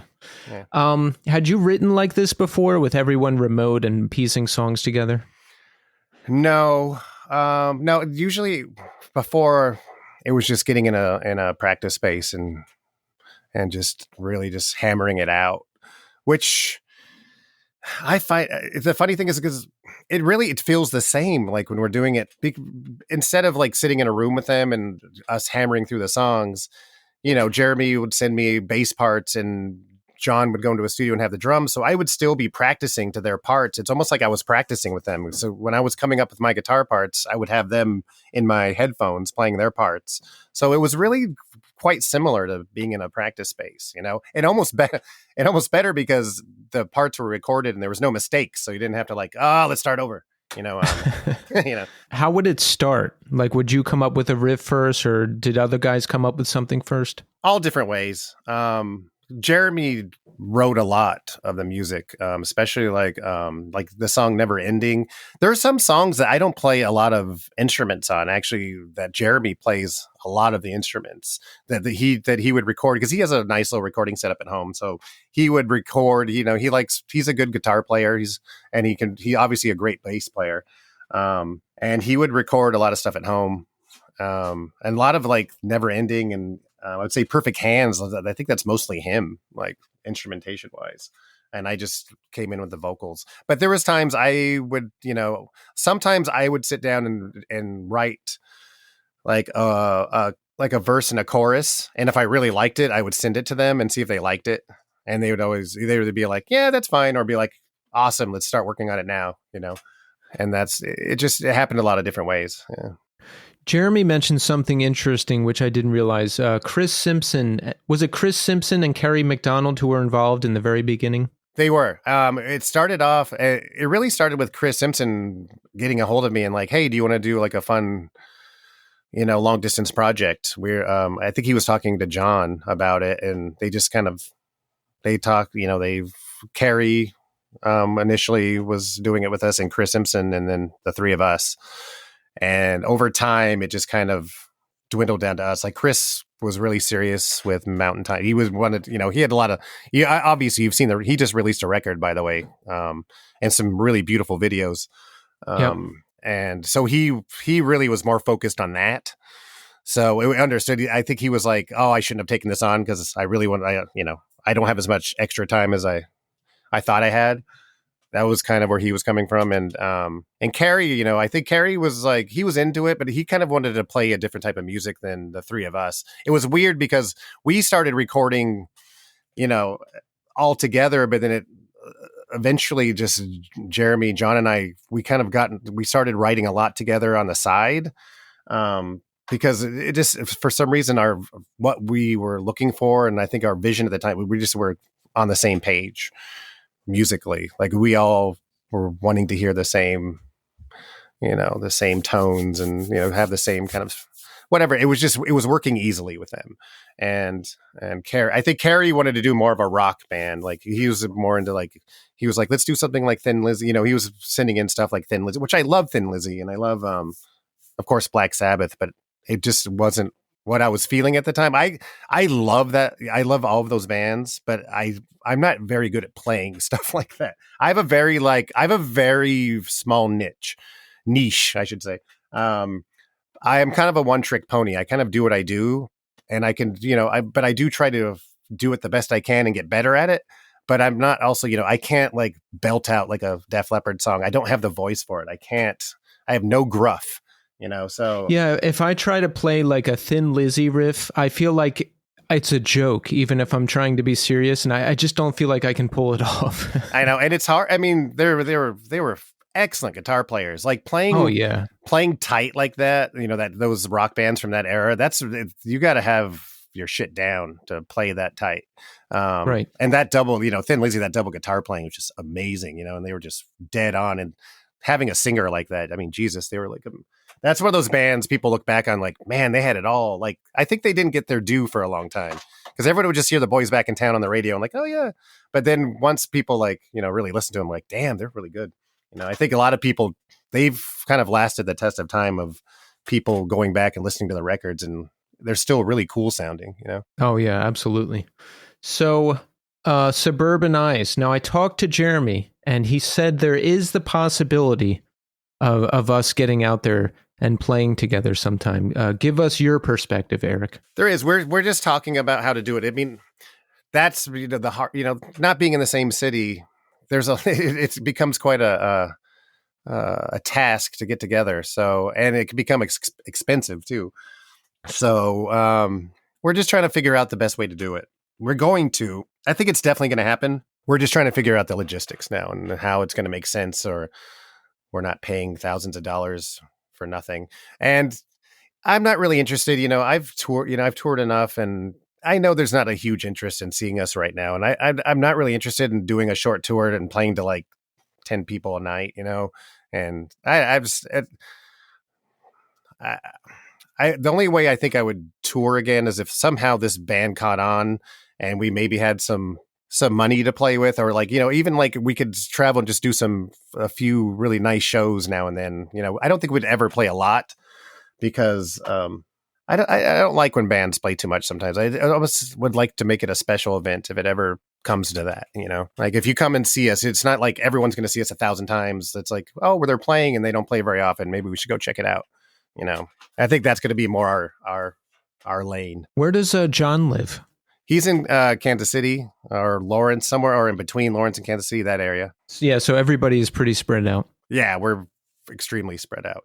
But and unfortunately, where I live is the most it's the most difficult to to actually pull off for the three of us. So it's never going to be here. So I think we'll end up having to go to Kansas City a lot to do it. And we've talked about going down to obviously Austin's a good place to go and play. Not as cold. No, it may be a lot of times too hot. How old are you when things really get started with Christie Front Drive? 20. I think I was 20.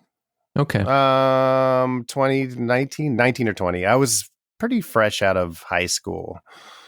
And what is your life like at that point? Did you want to go to college, or did you just want to tour full time? What did you want? Did you have any sort of plan? No, I mean, playing music was all that I was interested in. I was never a fan of school. I love learning and I love knowing about things, but I don't like to be forced to learn about things. That bothers me. I had a really hard time in school, just going. It just was a drag. So I was not interested in, I did do some courses. My dad kind of convinced me to take some courses at a local community college, just if I wanted to go that direction.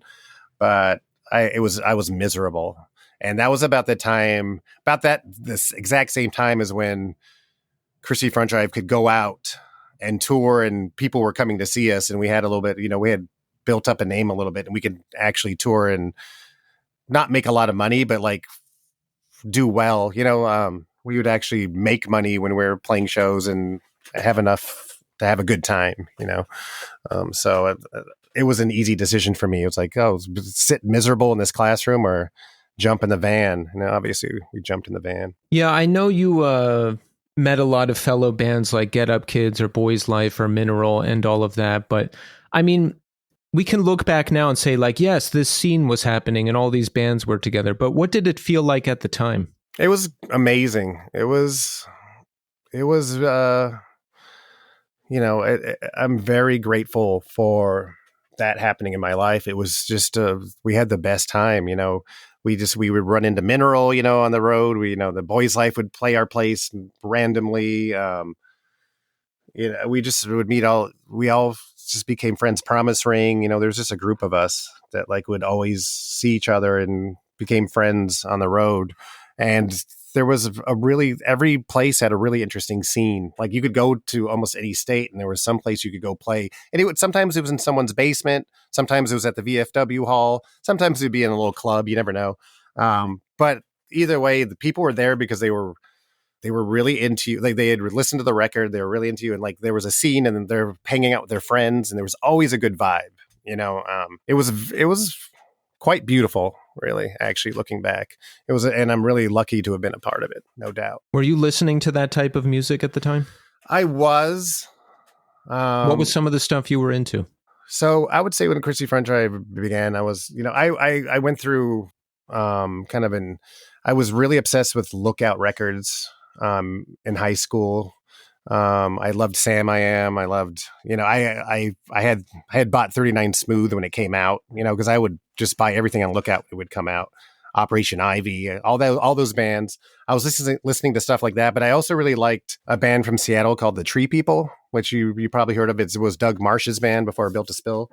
I really loved that band, and Super Chunk, because that was about the time that On the Mouth came out, and I loved that record too. So that was the kind of stuff I was listening to during the Christie Front Drive days. So we didn't give any of the releases names.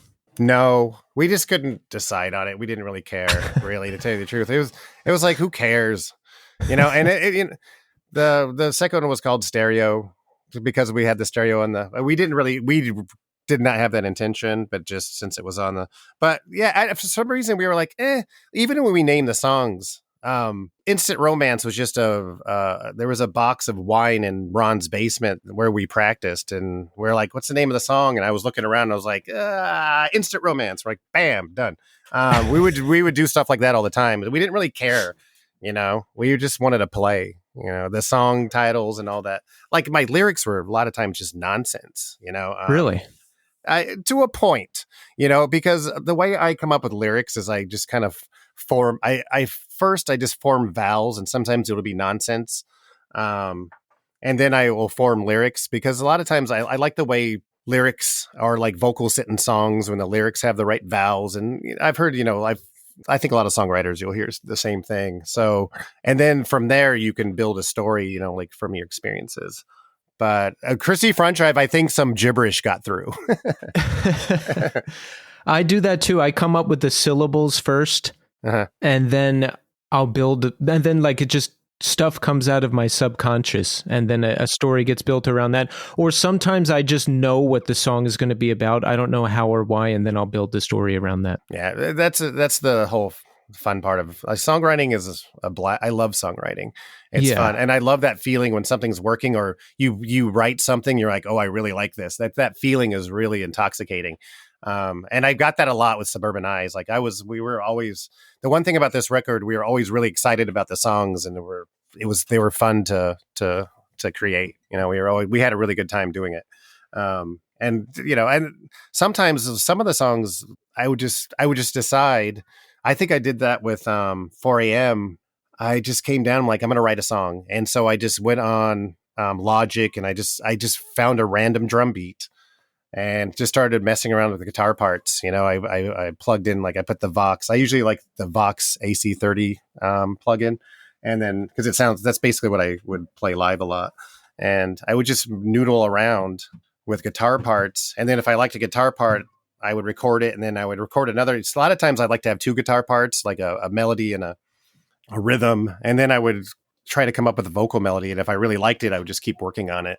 And that's what I would send to them, Jeremy and John. I'm just like, I really like this verse and chorus I just came up with. And I would share it. And then we'd either take off on it, or I had a couple clunkers, but that happens. What happens? Like, do you submit it and no one replies, or are they just like, what else do you have? Yeah, I mean, that happens. That can happen. Yeah. I mean, I did. I think my biggest failure was, like, I was in a band called Golden City for a while, and we had recorded a EP that just never came out because we just kind of disbanded. And I kind of submitted those songs to them, and I didn't. It was like crickets. But you know, they were old songs too. It wasn't. I think my songwriting is better now than when I was writing those songs. A lot of those songs are written when I was like heavily drunk all the time. Yeah. So I think that definitely, that's the other thing in that time period when I was drinking a lot. Like, my music suffered a lot. Definitely, I just didn't care. You know, it was definitely not. It's not conducive to good songwriting, like being drunk. No, and you know, there were so many years where I was drunk at every band practice, high at every band practice, drunk or high or both at every show. So it was like not until much later that I did all that stuff sober for the first time. And you think, oh, I can't do it without it, man, artistic, blah, blah, blah. But it's like, no, you write so much better and are so much focused when you're not all messed up. That's true. What type of stuff, like, what are you releasing? You're doing stuff now? I'm doing a band now that's quite heavy. It's like, you know, think Ink and Dagger, but like in DC and noise type hardcore bands, but like tuned down to drop C, you know? Those are fun. Yeah. But I pull from like somewhat unexpected places, like old emo bands like Blue Tip or Jets to Brazil. And then I like try to make it heavy. Oh, interesting. Yeah. Or stuff just comes out and that's what it is. But that's what I'm doing now. But I've done like hardcore bands, post-hardcore bands. I tried to do an emo band, but I was too high.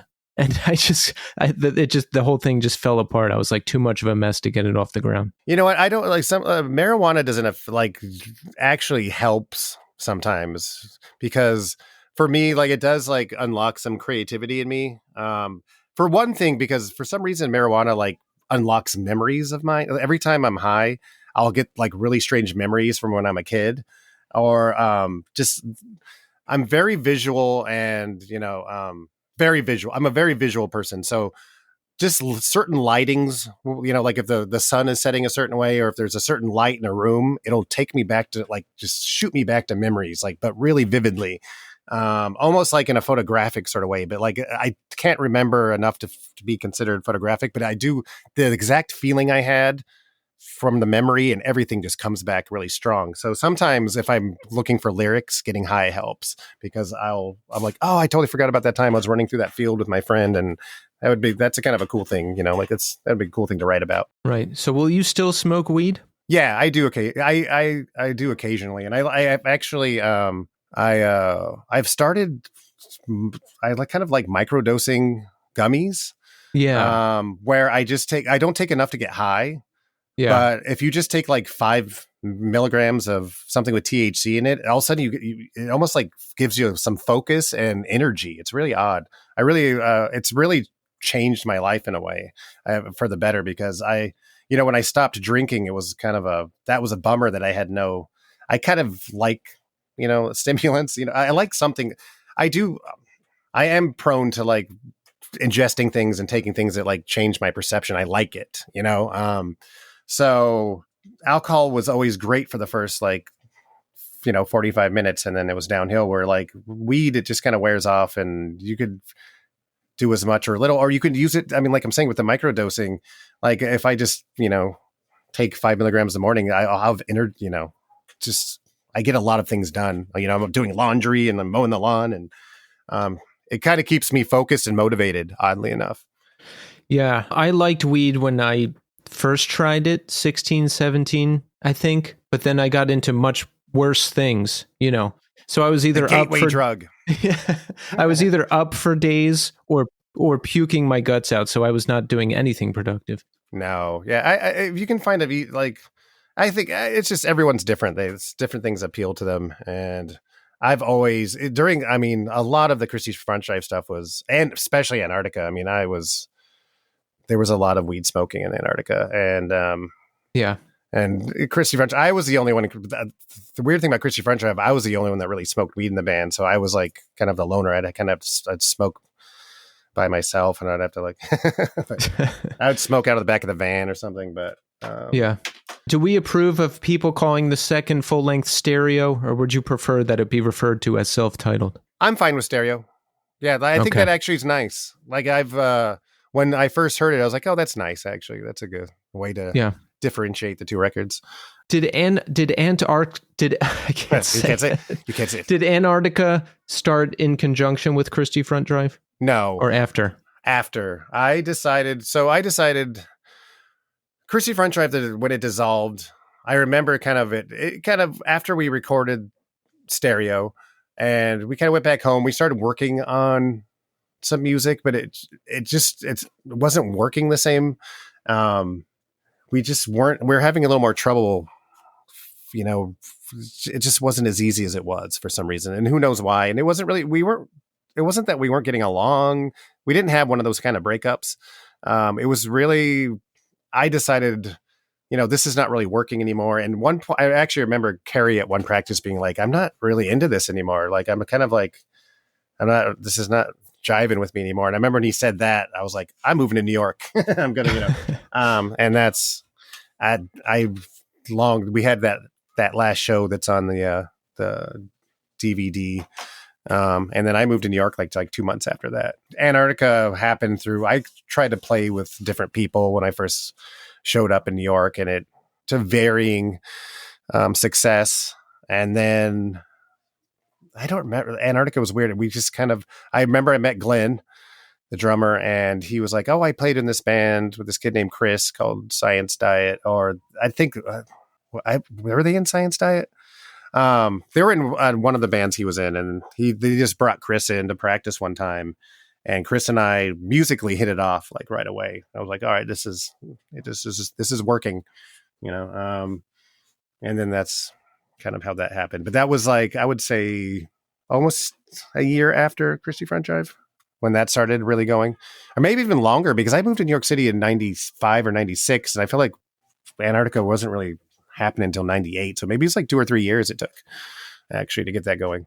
Were you over bands like Christie Front Drive or your peers? Because a lot of bands I talked to, like even talking to Jeremy from Mineral, he said that either he or Chris or both were kind of over the loud guitar thing and they wanted to do something more acoustic. And a lot of hardcore bands I talked to, they'll be like, yeah, we didn't want to do something heavy anymore. Like, where were you at with the whole thing? Well, I didn't put that much thought into it. I'm kind of like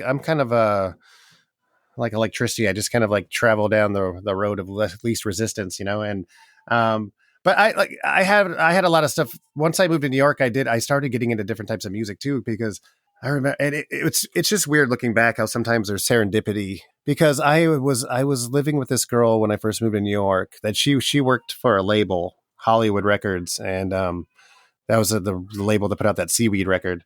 But she would get a bunch of random CDs in, and she's like, oh, I got all this shit. Like, do you want any of this stuff? And I saw this cover of this single by a band called Underworld, and I was like, oh, that's a cool cover. And I took it home and I loved it.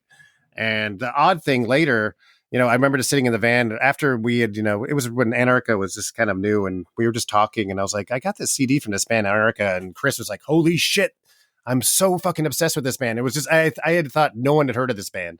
And that was like kind of how Antarctica was, like, we really like, I was like, no, we were just all into the same things, and like separately, but at the same time. And we all liked, I always liked New Order and Joy Division. I wasn't listening to a lot of it then. I think when I moved to New York, I started listening to more, buying more like stuff like that. But at that point I was listening, but that's what I was listening to. I was either listening to shoegaze or, some like, kind of gothy stuff when I was in New York. And then when I heard Underworld, that was like, this electronic thing's awesome. And that's kind of how Antarctica took off in that direction. We're like, I would like to incorporate that into what we're doing because I love it. And it sounds really good when you're stoned. Yeah. So I like that. You're just kind of going with the flow and with whatever situation you're in. It's not like, oh, I don't do this anymore, so now I'm doing this. It does feel nice to do something different though. When you do start, if I did it consciously or subconsciously, I might have, maybe I wasn't looking to get into like a rock band. Well, I guess Antarctica was rock because it kind of started off, that first EP is, definitely in the shoegaze range. There's a lot of Swerve Driver and Ride and stuff like that. Even like Four Against, which was a great band from Nebraska. If you haven't heard, check them out. That was another one of those bands that was like, who Four Against is? They're like from where, near where I grew up, and they were from Lincoln, which is not too far from Denver. So yeah, it was like, those influences, just like we just had them all and it just came together really quickly. And the EP and LP, the names of the albums are the length of the album. That's got to be you, right? No, I think that was Chris. I was definitely into it. And that's the thing, like he had similar, like, it's funny because Chris and I over the years, we didn't really we got along really well in the band, but we weren't really close after. Because a lot of like what he wanted to do, he wanted to just kind of branch off and go more electronic. And I was like the rock element in Antarctica. So I kind of had to be cut out, and looking back, I realize why that happened. I was we kind of, Antarctica dissolved, and then that band Uva Leuven kind of sprang up without me knowing. And I was a little sore about it at first, I was like, oh, like, you don't want to be, it's not fun to be like left behind, No. But looking back, once you have some perspective and some time has passed, you're like, oh, that makes sense. That's the way it should have happened, But, your ego gets in the way, like when you're younger. Do you talk to Chris at all still? No, he just died, actually. He just passed away. Oh, no. What happened? I'm not exactly sure the story. I haven't gotten the full... There was something, he was out and there was an accident. It was an accidental death. Like I think he might have fallen and hit his head or something. So yeah, no, it just was that recent. It was recent. And that really hit me because we were just starting to connect again because we're repressing the records. We just repressed 8103 and actually the EP is going to happen too. Coming up, we're putting that on vinyl. And so just, we were just about to do an interview together where we were going to talk, and we were actually starting to talk again. I think we had one phone conversation, and I'm thinking back because it's one of those things I was so wrapped up in everything that you don't realize how important some things are. And I didn't realize that was going to be the last time I talked to him, but it was sad. It's a loss because he was a great guy. We weren't always close through the years, and that happens with bands. Like you get close with people and you spend a lot of time with them, and you get sick of them, and but you still, looking back, I loved him. Like that time period I was in Antarctica, I loved playing with him, and I loved his songwriting, I loved his lyrics, I loved just his spirit. He was a very spirited individual. he was one of the funniest people I ever met. Like I never laughed so hard than from the Antarctica tours.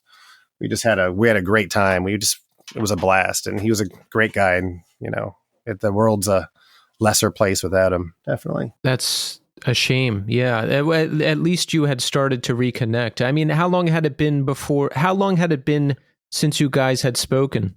We had, the whole thing with Antarctica, like when it dissolved and he started doing Uva Lubin, we didn't really talk much after that because there wasn't no reason to, like it was kind of, I was cut out, and I mean, he lived in Long Island and he wasn't like super close. So it's not like someone I would see just out.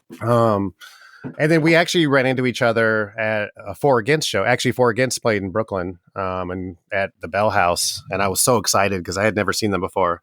And he was there, and we hung out, and we had a great time. Glenn and and then that was the last time I talked to him before,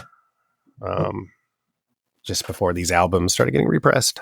Yeah, it looks like you stayed pretty active over the years with different bands. The 101 Golden City, Highness with Ryan Parrish. Is that the drummer Ryan Parrish from City of Caterpillar and many other bands? And Darkest Hour. Was it Darkest Hour? Is that the name of the band? Yeah. Yep. No, yeah. He's a fucking great. He's a great drummer. That was fun. But he was a challenge to play with because he plays loud, and it was hard to get we were really fucking loud. We played some live shows. We did a couple. That was a tour. I was like, I'm not doing this shit anymore because we were sleeping on people's floors, and like we did this trip up to Canada, and I was just like, I can't do this shit anymore. This is ridiculous. And like, it just wasn't working. But yeah, it was fun. It was him. And also Brandon, our bass player, he was from Page 99 and City of Caterpillar. And also he has what's his newer band called? He is in this other band that's amazing. And I'm gonna have to look it up because it's gonna kill me. Really cool band. That's kind of like, sounds like a mix, like a punk Talking Heads, almost like psychedelic in a psychedelic way. But he was in Highness too. And Graham, my friend Graham, who's a great guitar player, and he played with Brent, who runs Dark Operative, and they have a band together. They're in a band. Bleach Everything. Bleach Everything. There you go. Bleach Everything, yeah, which is like the fun, like upbeat thing. But yeah, that was a fun band. It was a fun band to play in, but it was short lived. You must have been like 40 years old, sleeping on floors again. I know, and that was probably the peak of the alcoholism too. I remember we played some show in Philadelphia, and someone had just like given us like a bottle of whiskey, and which was bad because I drank most of it. It was like Maker's Mark, and the rest of the night is fucking hazy as all shit. At one point, they said I was tickling someone in a wheelchair in the club downstairs, which I don't remember. And that night, I ended up like almost splitting my head open. We were going to the hotel, and I kept falling backwards and hitting my head on the ground. Like I just would fall, like lost all my my equilibrium, and I was trying to walk up these stairs to get into the hotel, and I kept falling back, and I was hitting my head on pavement. Like, oh my God. And to the point where I ended up bleeding all night. And we didn't go to the hospital, and I woke up with this just bloody rag behind my head. And that was a sign like, man, you got to stop. This is ridiculous. Like this is just, you're being so stupid. And that probably didn't help Highness either, that I was like kind of in that phase. I was in the destructive phase of the alcoholism. Yeah, I feel like if you're going to be in a destructive phase of alcoholism, you should be in a band called Highness or something similar. And it was that was kind of the heaviest band I played in. That was fun, because Graham was a drop D sort of guy, and I kind of just played straight, but it was loud. That I remember. God, it was so fucking loud. What happened with that band, Ed? Did we just stopped playing? It was one of those things that just it just stopped. Like it wasn't. I don't think it I think it was good. It was just hard. They were all down in Virginia, and I had to like travel down a lot. And we were trying to do regular, sitting in a practice room and writing songs. And we did a little passing back and forth. It was just more difficult. And I ended up moving to Denver, and that's where that time period I tried to move back to Denver. It just kind of dissolved, but like with no hard feelings or anything. I love those guys. So you tried to move back to Denver? Yeah, I did. Hoping to reclaim. I was hoping it would be like my childhood, and that was kind of the reason. I went back. I thought it would be, because at that point I was thinking about a family, and we tried it. It was just too expensive. There was too many people there. So the next thing you know, we ended up in Buffalo. Yeah, I imagine in Denver now, there's probably like a lot of weird tech hippie people, and like everything is too gentrified. Uh-huh. Am I right or wrong? It has that vibe. I can't, you know what? I wasn't there long enough to really give it a fair, that in a shallow way. Yes, that's what I was seeing. It was just different. It was just a whole different vibe, and it wasn't what I remembered. And that was what was strange about Buffalo. I'm like, this reminds me of Denver, like what the Denver I was looking for when I was moving. Oh, Ghastly City Sleep. That's what he was called. That's what Brandon from Highness. He was another band. Really cool stuff. If you ever he wrote. I think he did a lot of the Page 99 stuff in the City Caterpillar. So you'll recognize his voice. He's the one with he does like kind of a shaky voice thing.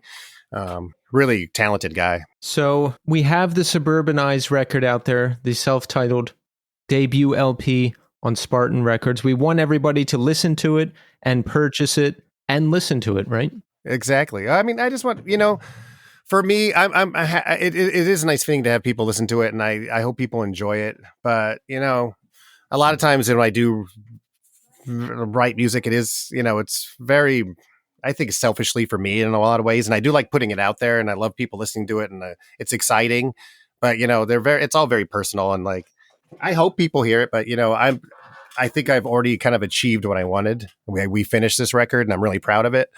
So that's, for me, that's the accomplishment I was looking for.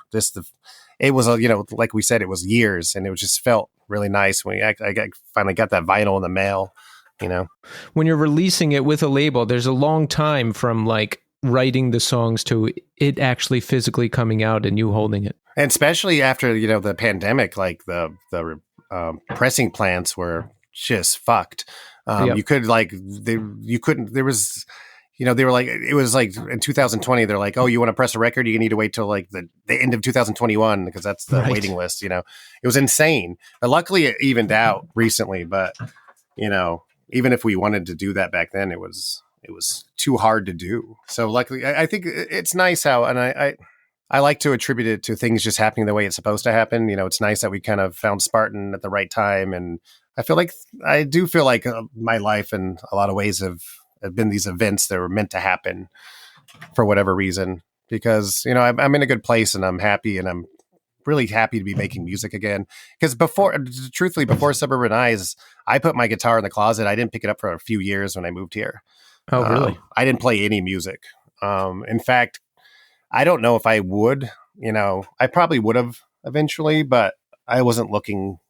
I was really like concentrating on my kids and just Chris kind of, that was the perfect timing. We were all home because of the shutdown, and I was like, all right, I'll give it a try. I had tried with another band before, and that didn't work out as well. So I didn't have a lot of high hopes for this. How about Christie Front Drive? We've reunited a couple times over the years. Any potential future plans? I doubt it. I feel like those reunions, we kind of shot it off on those. I feel like we're in different places. I think, I think we almost had played too many reunion shows at one point.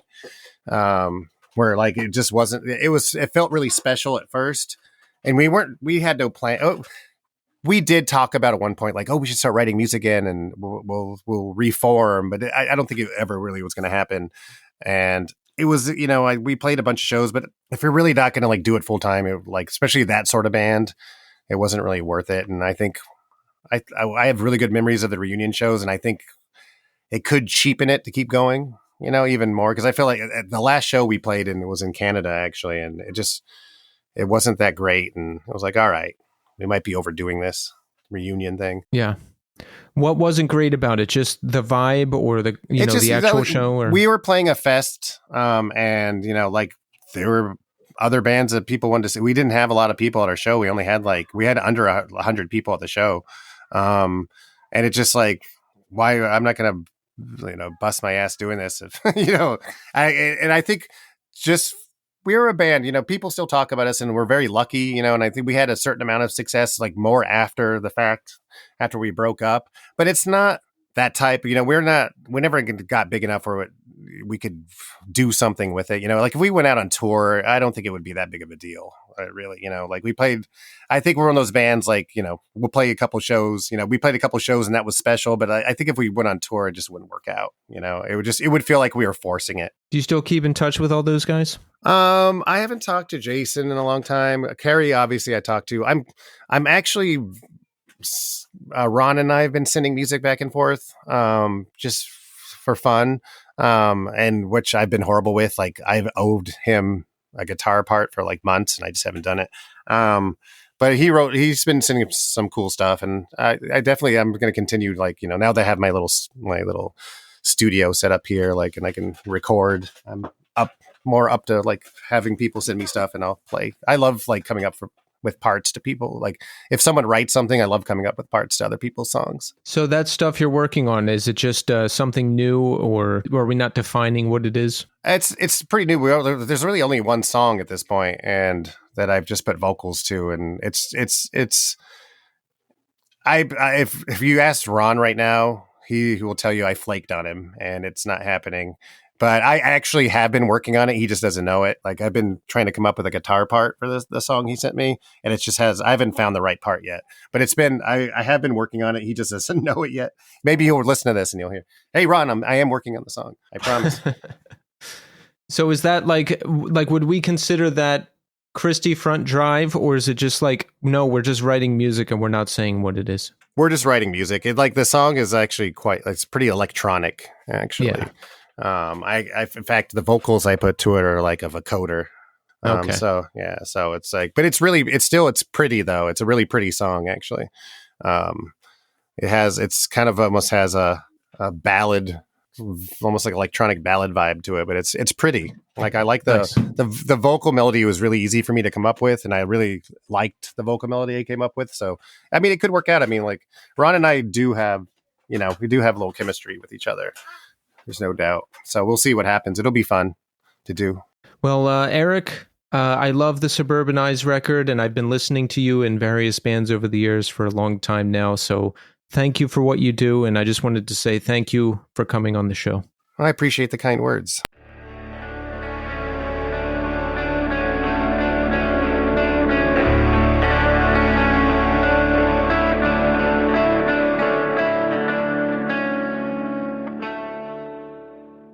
And we're back. What a fantastic episode this has turned out to be. Jeremy Gomez. Now, I've been waiting to have someone from Mineral on this show since I started this show. So very, very happy to have Jeremy on the show. Mineral was the soundtrack to my life as an overly emotional, sad high school kid, usually bent out of shape over some girl or something else. I think it was my friend Gary Shaw from This Day Forward who initially turned me on to Mineral. I heard End Serenading first, and I loved that. And then eventually I went back and listened to The Power of Failing, and then I loved that. I've gone back and forth on which one is my favorite over the years, but I think right now I'm going with End Serenading. It's just the best. But I mean, they're a phenomenal band, and I was so happy when they reunited because I didn't think that was ever going to happen. Got to see them at St. Vitus. Oh, I got to see them at Furnace Fest, which was apparently their last show. I was actually on the stage when they played, and you've heard me complain about wanting to be on the stage while a band plays, right? Well, I finally did it a couple times at that Furnace Fest, and I hated it. I hated it because it's hard for me to stand still. I feel like I'm in the way. I'm too neurotic. And then my legs hurt, so I kind of crouch down while they're playing, and that probably doesn't look very good for someone who's standing up there. I like to move around sometimes, or maybe go sit down if there's a seat. It was just too much. So no more standing on stage for me during bands. But Mineral are awesome. Awesome recorded, awesome live, and it was so awesome to hear about their whole story from Jeremy. I didn't know about that whole Interscope Records major label arc. I had no idea about that. That's crazy. But I'm very happy that I got to ask all the questions I've always wanted to ask. And the Gloria record, forget about it. They're awesome as well. I didn't know that they had a full-length record until last year. I thought it was just those first two EPs. that's one of the best things when you discover a record or a song or whatever else from a band that you didn't even know existed. It's like a time capsule buried, waiting just for you. So I got to check that out. That was awesome. Those EPs are awesome. I went back and listened to all that stuff. And looking at the roster of bands between the three guys in Suburban Eyes, I was like, well, we have to get Eric on the show too, Eric Richter.